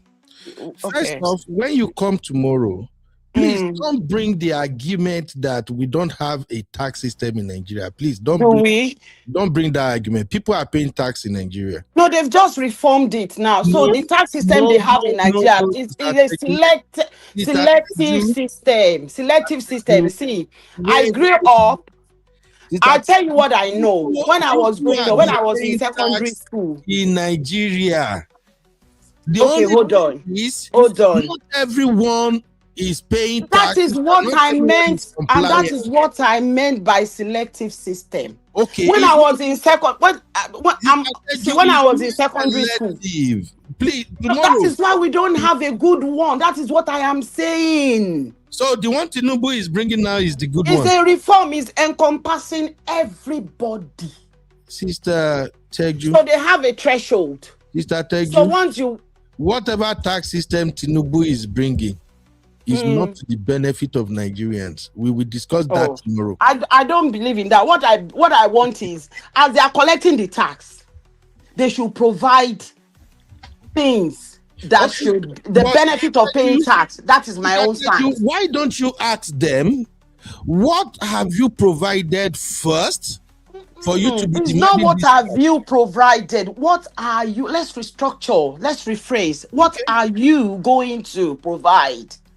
They've not been collected. So if they have not been collected, you cannot ask them for for something. Sister Teju, they are collecting tax in Nigeria. If you live in Lagos State, you know they are collecting taxes in Lagos State. Please. That is exactly what I am telling you, Uncle Ben. I grew up in Ogun State. I grew up in Abeokuta. When I was in secondary school, my parents were paying tax because selective few. When you want to do something at every academic year, they will request for the taxation papers from your parents, but not from everybody. But sister, selective few. My beautiful sister, where I'm having issue with your submission is this. Why don't you tell us what you think they've done with the taxes they've collected over the years first? Are we supposed to be talking about no electricity, no ordinary borehole? You know, even they Nigeria like that too. So the point is, okay, can I correct that? Can I correct that view? Even here, that we pay tax. If you're paying tax, that does not mean you have water or light in your house. In which place? I don't know America, but here in UK, anybody can. What part of UK is that? Are they here? UK, you pay for your light separately. It's not what we pay tax for. Is not your electricity or your gas. Sister Teju, the structures are different. When we say provision of electricity, for instance, we are not saying government should be the one to provide that electricity. Maybe they say they've privatized it in Nigeria. Is there any monitoring to ensure that the people that are paying for this electricity, they are actually consuming the electricity they are paying for? Whose job it is? That oversight, whose job it is, my sister? There should be government regulations exactly. So within the private companies that are providers of electricity and gas. But what we are saying right now is, what are the direct benefits of paying tax? In Nigeria or in abroad? Let me know. Everywhere. Anywhere that there's a tax system, there should be return. Well, from the government. I'll tell you this for free, my This is what we should see. This is what we should be asking. All of us want Nigeria to be good, yeah? Uncle Ben. So we should not be asking them, why are you taxing? We should be asking them, what are you going to provide? What are my benefits? As a taxpayer, I'm making now. That's why I said I do not, unless the Tinubu administration can convince me with result. I don't think pushing the taxes on Nigerian is the right thing to do right now. We have millions of Nigerian men and women who are qualified for a formal job, and there is no job. The economy is a mess. Okay, Uncle Ben, I'm not connecting with you this evening. Okay. We are all saying Nigeria should be better. Yes. And now they're putting one or two things to actually feel this. So why you? I should just ask you this question: why are you against the taxation system when you're paying taxation in America? So why are you against it in Nigeria? Okay. That's a very good question, and I will answer it tomorrow. I am not against the taxation in Nigeria. I am against this particular one that they want to implement right now because of the suffering of the masses. Have you read these masses are not going to pay tax? Are you not understanding it? Who will not pay tax? Okay, go and look at. Have you seen the taxation structure? Because I looked at it. Mr. Teju, I have looked at it. I have Okay, so can you tell me the threshold? From videos, and I have seen how Nigerian government operate. I swear to God Almighty, person will open shop for in front of his house where they sell beans. They go make sure saying pay this tax. Abba. Oh, Okay, let's wait till then. Okay. So if that happens, Uncle Ben, because you said it's Nigeria, that might happen. I am not going to argue with you. But if that happens, yes, then it is not the government. Have you thought about that? It's not the government that is collecting that money. Sister Teju, you will be my special guest tomorrow. I'm absolutely coming, because you know what, we should. No worries, Sister. We should be doing some, separate. Serious separation when we are submitting. Our points. No problem, ma. Tomorrow. It is Nigeria that I know. You will be. I can tell you that those Yaoni Ewa that will be paying tax. They are not earning enough to pay tax, and if anybody should go to them and collect tax, that tax is not going to the government, and I will stand on it. Now we are talking. Sister Teju, you are going to be my special guest tomorrow on this taxation thing, and then maybe those who will watch us tomorrow, they will understand where we are. All this tax. If you are used to Nigerian system, you will know that by the time they implement this tax, it is time for the papa and mama, brother, sister to bleed through their nose. We that we are paying taxes in Western world, we know what we are benefiting. Yes. Nigerians are not going to get that. I'll give you an example. This is why I'm saying that we should clamor for that. We should fight the government for that. They must give us the benefit of paying tax. They cannot be collecting tax just like that. The government has failed to do the right thing first before they are talking about taxation. Okay, so that's the problem I have when I was checking the document, because you only gave us the breakdown, the structure, how the system would work. But what I did not see on that document is I did not see any benefit. That's the point I'm making, my sister. You are exactly. We are on the same page, you be. But why I'm not connecting with you is that why would they pay? So now when this document came out, and I understand Nigerian government, they don't do. There should be like an open consultation. Even when all of this documentation came out, who did you consult? Who are the stakeholders? Because you're telling me that you come up with a taxation system document, and everything that would happen in that system you did not put that document. Who are you? Sister. See, my lovely sister, may I give you one example? You see, when it comes to taxation and all of this, sometimes it boils down to the character of the government. I'll give you an example. If the president that we have is somebody like Fashola, yes, I swear, now me go there make everybody pay the tax. You know why? Because if Fashola promise you, he will deliver whatever he promised. But with the administration, forget to. Okay, can I tell you this, UB? Can I tell you this? Actually, go back. You were saying something. You were saying something yesterday. I didn't want to call in. Okay. You cannot, and I think that at the end of the day, you actually, put Tinubu into it when you're talking about building Lagos State. Lagos State, yes, we cannot give it 100% to Tinubu.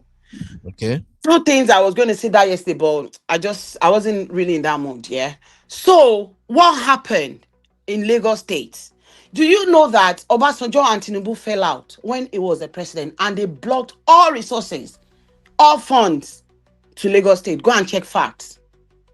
And this man, that was when he started the Lagos State taxation, the robust one, the reform one. And do we want to go back to what happened to that taxation system in Lagos State? Have they been really, the government, the Lagos State government, did they really give back? Go and check first. Tinubu did that system. So I'm beginning to think that But what I have problem with that is that they did not put it on the document. But I'm beginning to think maybe that's what he just want to replicate.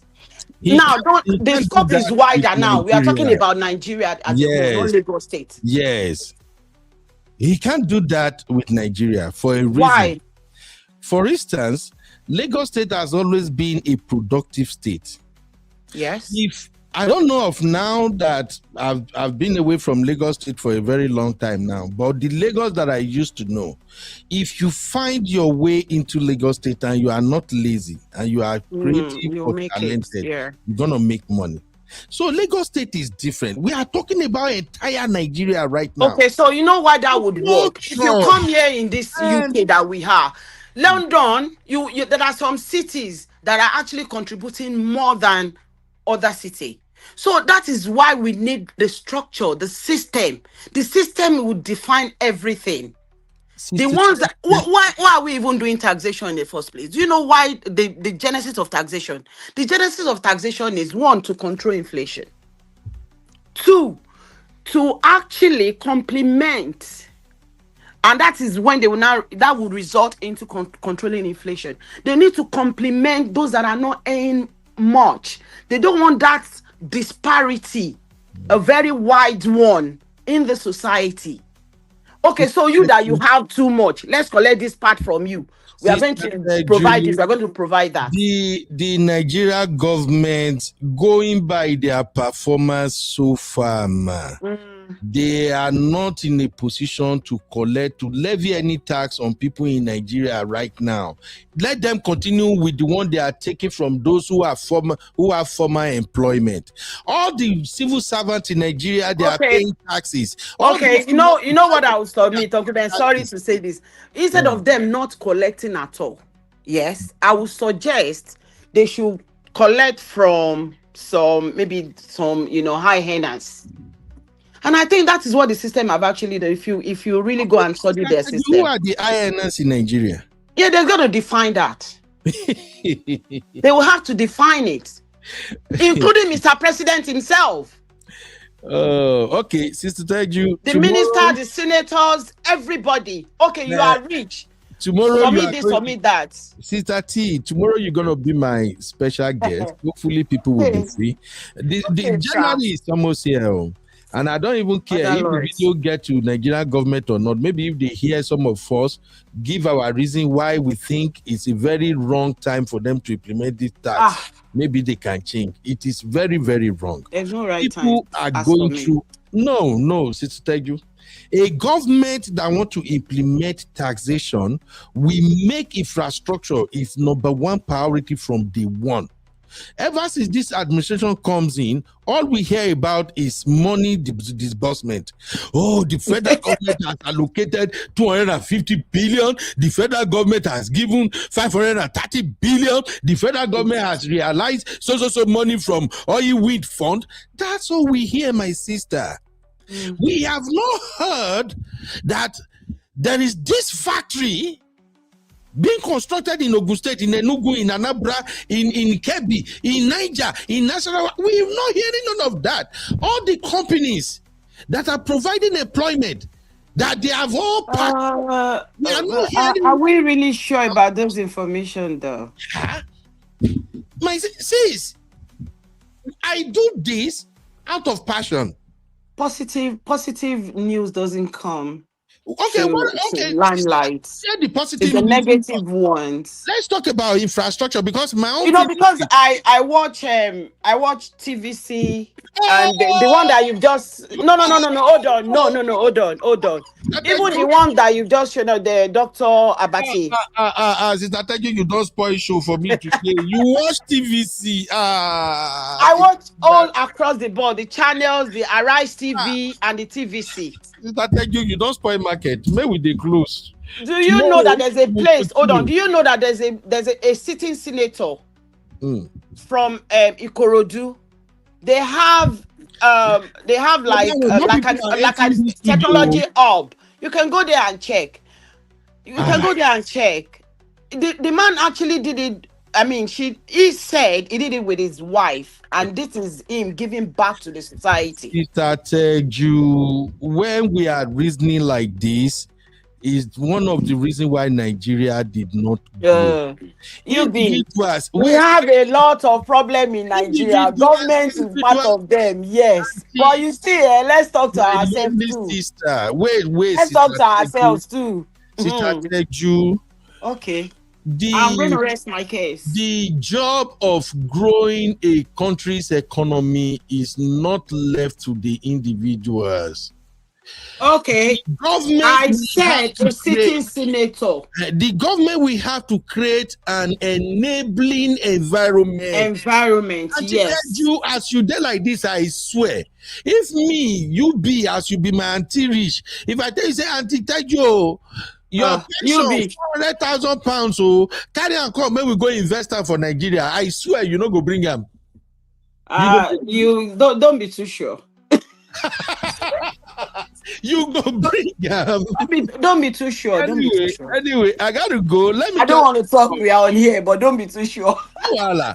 Make I hear from comparable. See, I'm a patriotic Nigerian. I beg. Let's just confess good thing about that country.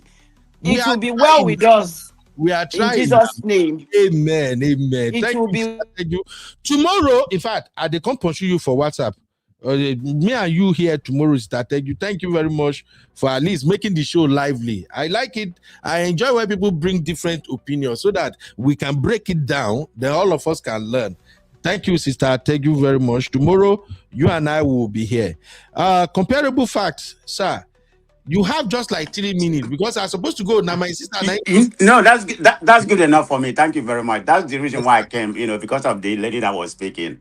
Okay. I mean, I understand where she's coming from.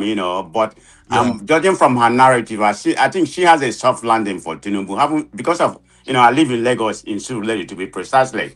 Oh, this illusion that Tinubu built Lagos, is beyond my. Nobody's talking about Jack and they, Fashola, they don't get a credit for building Lagos. It's only Tinubu. Maybe that's just political, political gameship. That's the way I see it, because Tinubu did not build a Lagos. It's an illusion. Tinubu is predicated on taxation, and that's where he made his money from. The methodology that he set up in Lagos is good. This is why they're having, success where they're having right now. I give him that credit. Sarcastically, he's good in that. But I'm just tired of this illusion that he built a Lagos. I mean, it was through the taxation that Tinubu became what he is right now. What was Tinubu an accountant? How much was he making? So let's call a spade a spade.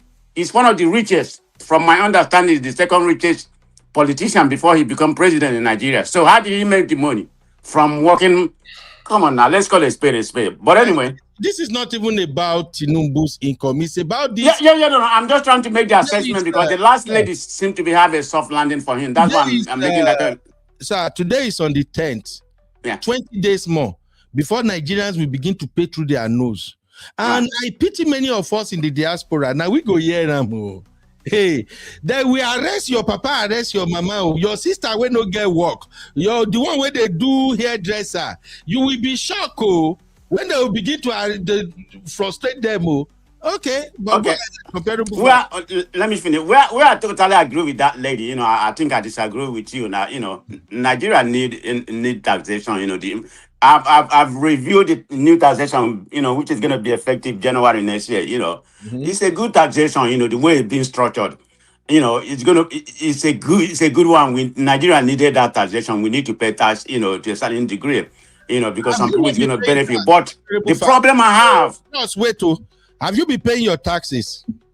Of course, I live in California. You know how much we pay? You know that anyway. You are in Nigeria, that's what I'm saying. Where you are in Nigeria, where you paying taxes, you don't pay. Well, no, I do pay taxes. I have businesses in Nigeria. Business. Are you enjoying the benefit of paying those taxes in Nigeria? Not at all. What benefit? No. That's what I'm saying. No, there's no. But that's the issue I have. And another thing is the implementation. How is it going to be implemented? We know about Nigeria. How the implementation is going to be the problem. Who is going to benefit from the implementation? Through what sources are they going to be able to collect, the tax? That's what I'm just going by Nigerian history, by Nigerian antecedents. That's what baffles me. I mean, I wish Nigeria well. We need to do something to improve that country, because look at what's happening us here right now. We may be denaturized if we don't know what's going to happen. But having said that, anything good for Nigeria is good. I believe the tax reform is good, but my issue is the implementation. But like you said, tomorrow, let everybody bring their popcorn. I'm going to come, and that lady seems to be in the finance area. So we can come here and dialogue about it. Sister Teju is my sister. Once I come up for this thing, before this evening run out, I'll go pursue her for WhatsApp. She must come here tomorrow. We will discuss this tax. Okay? Thank you very much. Let's talk about it. Let everybody have their opinion. I would like an expert to come. Even at all, I'm not in the finance in that regard, but I have some information. Mr. Comparable Fact. Let me be honest with you. To have this conversation, we don't need no experts. We don't need no expert. We know what tax is. We are talking about collecting the tax, and what are you giving back to the people? What provision do you have on ground before you say you want to collect these taxes? What are the antecedents in the past? When you are collecting taxes before, what do you do with the ones? Like I said, I don't know when you joined this show. I grew up seeing my uncles paying taxes. I know many, even right now in Nigeria, if you are a civil servant or listening to this and you are not paying tax, you might be say, I don't know how you take them. They are collecting taxes from civil servants. They are collecting taxes from people who work in the private sector. It's not new. I've said this before, comparable fact. APC they enjoy propaganda. They like to paint this to make it robust as if they are doing something different. There is not a difference. I agree, maybe they are streamlining, they are correcting the tax code and things like that. People have been paying the taxes. Show us. There is no accountability. If they want to, I saw when Donaza was talking about, they are looking for people to promote the tax agenda. The question I ask myself is that if you ask somebody like me now to promote the taxation for you or whatever, the first question I will ask you is that, sir, can you give me some data on how the taxes collected from those who are currently paying for the past 5 years were executed? Can you give me the data of how many people are actually paying taxes in Nigeria? Can you even give me accurate data of those who are unemployed in Nigeria? Can you tell me men and women, according to their age, who are unemployed? Because definitely, anybody that is unemployed, they are supposed to be tax exempt in the first place. Now, how do Nigerians make money? I read the tax code. In the tax code, they were saying something like, if you make, I think, is it below 800,000 naira, you are exempted. Which person they hustle for Nigeria like this that doesn't make more than 1 million naira in Nigeria? I don't know if you are getting me. In fact, I'm getting you. Yeah, go ahead. If we go this route, maybe Tinubu administration, they will begin firing me. These are questions we ask. Honestly, when you say, if you make less than 800K, you are not going to be paying taxes. Right now in Nigeria, anybody that is making less than 100,000 in Nigeria, may you not say the person in their life support. If you have anything you are doing in Nigeria right now, to make 100K is so freaking easy. And yet, that 100K is not enough to cater for even you alone. Not to talk about you are having children, having wife and everything. They do not factor all those shit. Nigerian poor masses are not carried along in this tax code. That's my point. I've said this before. I'm just the type of person like, I give God glory, how my life turns out. But when I look at a lot of Nigerians, I can see myself in their shoes. Because if it wasn't for God's grace, maybe me too, I go dead down there with many of these people. So tell me, if you check, the people who are hustling all by themselves in Nigeria, majority of them made more than 1 million naira in a year. And your tax code limit is already saying if you make below 800K. Is that not you grabbing people by the neck? In fact, that tax code should start from 10 million. It's only people who are making 10 million and above that are supposed to be paying those taxes. Yes, I said it. And why? Because there is no infrastructure yet. By the time you have roads, you have security, there is constant electricity, there is loan for people who want to start SME. Then you can come down and now say, okay, If you make this, you pay this. Here in the US, I think part of our tax code here in Texas, the last time I checked, if you do any business transaction where you earn above $600 or $1,000, I think it was the last time I checked was like $600, you are supposed to pay tax. Where are the provisions? Nigerians, we do they follow this like if we are blind. Nigeria is an oil producing country for crying out sake. Taxes are not something that we're supposed to be using to choke the poor masses. People are in Nigeria, they have no job. They are not safe. The government is not taking care of no freaking body. They are buying vehicles, buying everything, building houses for themselves, embezzling money, no accountability. The whole idea about taxation is to just choke the masses the more. That's my point. We pay taxes where I live. If you see tax when they come off for my neck, say, you go ask me, Ben, how you they take survive? We all pay it, but I have 3 kids. I never paid tuition fee for my kids, and they are going to good school, better school. The teachers that are teaching this, you are in the US now, sir. Do you see any teacher in US that is working with SchoolSat? Are they not getting BSc, masters? Are they not being paid well? That's the point we are making. Look at the school itself, the school structure, the facility itself. When I first came to this US, the first time I went to my daughter's elementary school, I was shocked. When I see their classroom, only about 12 students, 10, 12 students in a class. Well ventilated, good structure. They have projector, they have every goddamn thing. Even when you see the teacher, you know say this teacher, he chop well before he comes school. What are we saying?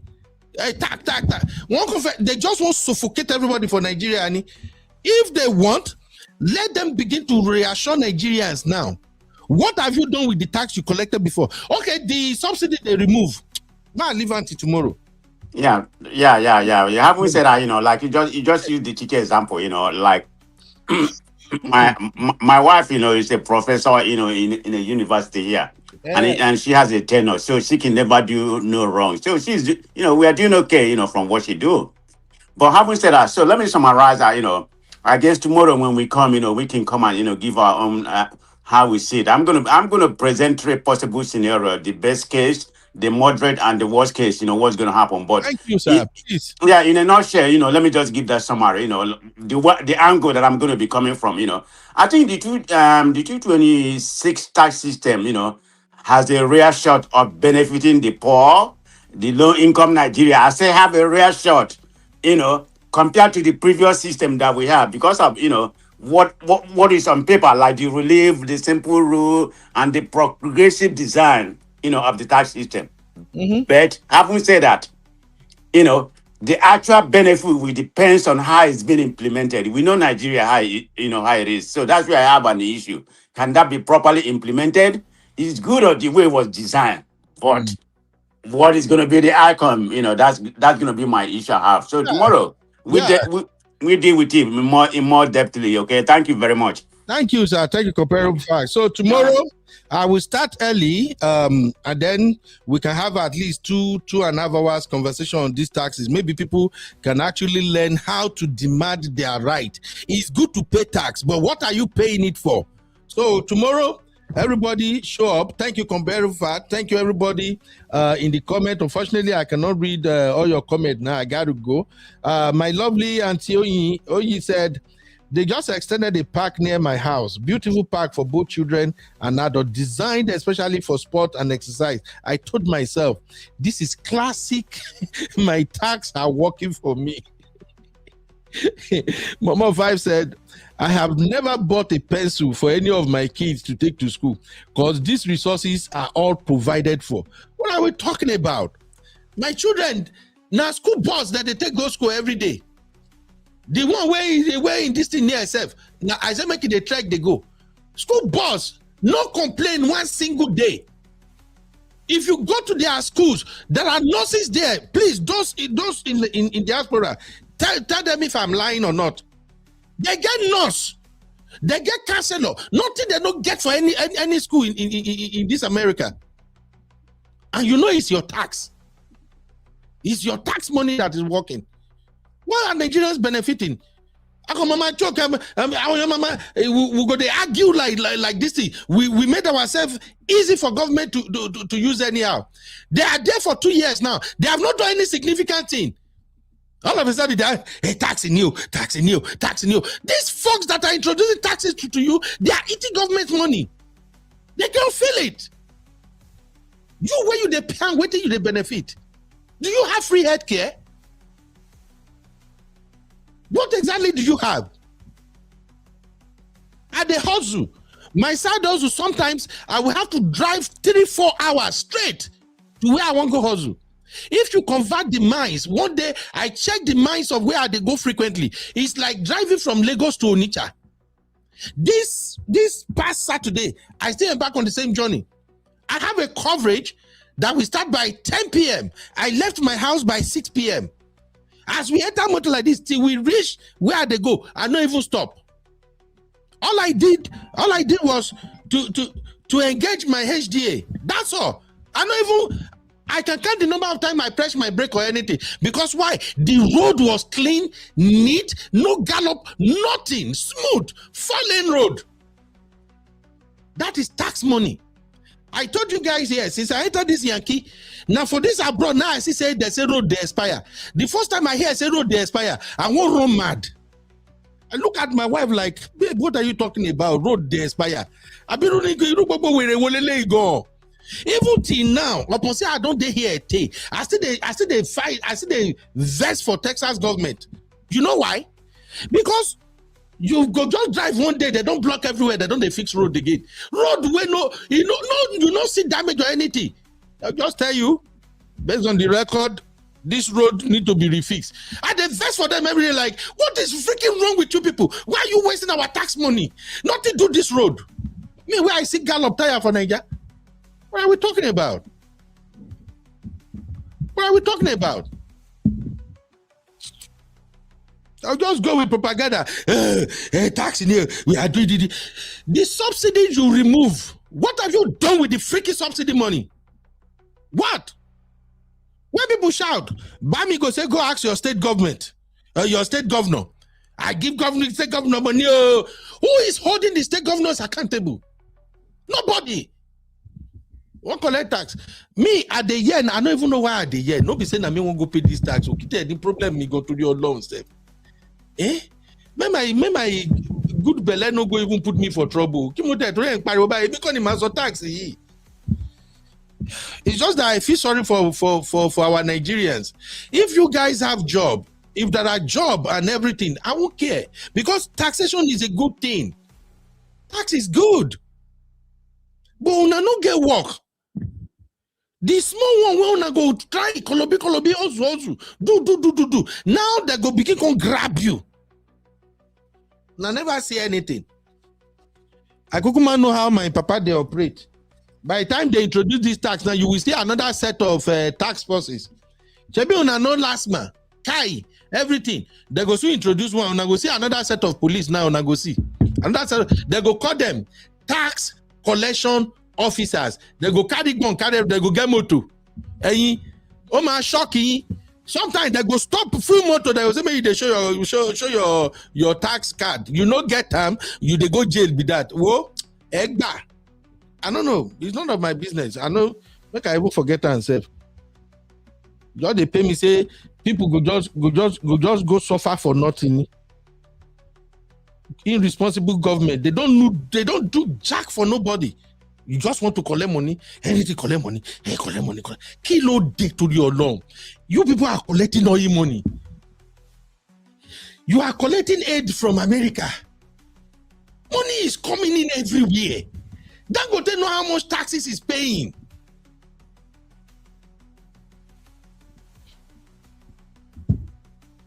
Just tired for now. Anyway, join us tomorrow.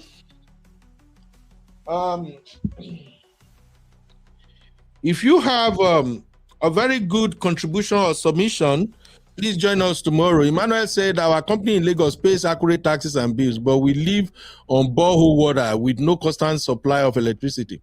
We want to see the money paid working as benefits. Selective tax payment, no. Anyway, tomorrow, join us. Let's have this conversation. Sister, you say, meanwhile, Sheyi Tinubu is picking and choosing which social media influencer he want to dash money as if it is money to give. All right. I'll see you guys tomorrow. Thank you for hanging out with me. Thank you, Comparable Fact. Thank you, my lovely sister Tegu. Everybody in the chat, I love you. Subscribe and, of course, give this video a like. Bye-bye for now.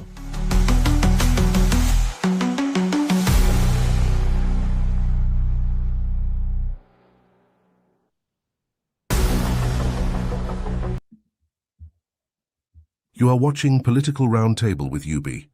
Like, subscribe, and leave your thoughts in the comments.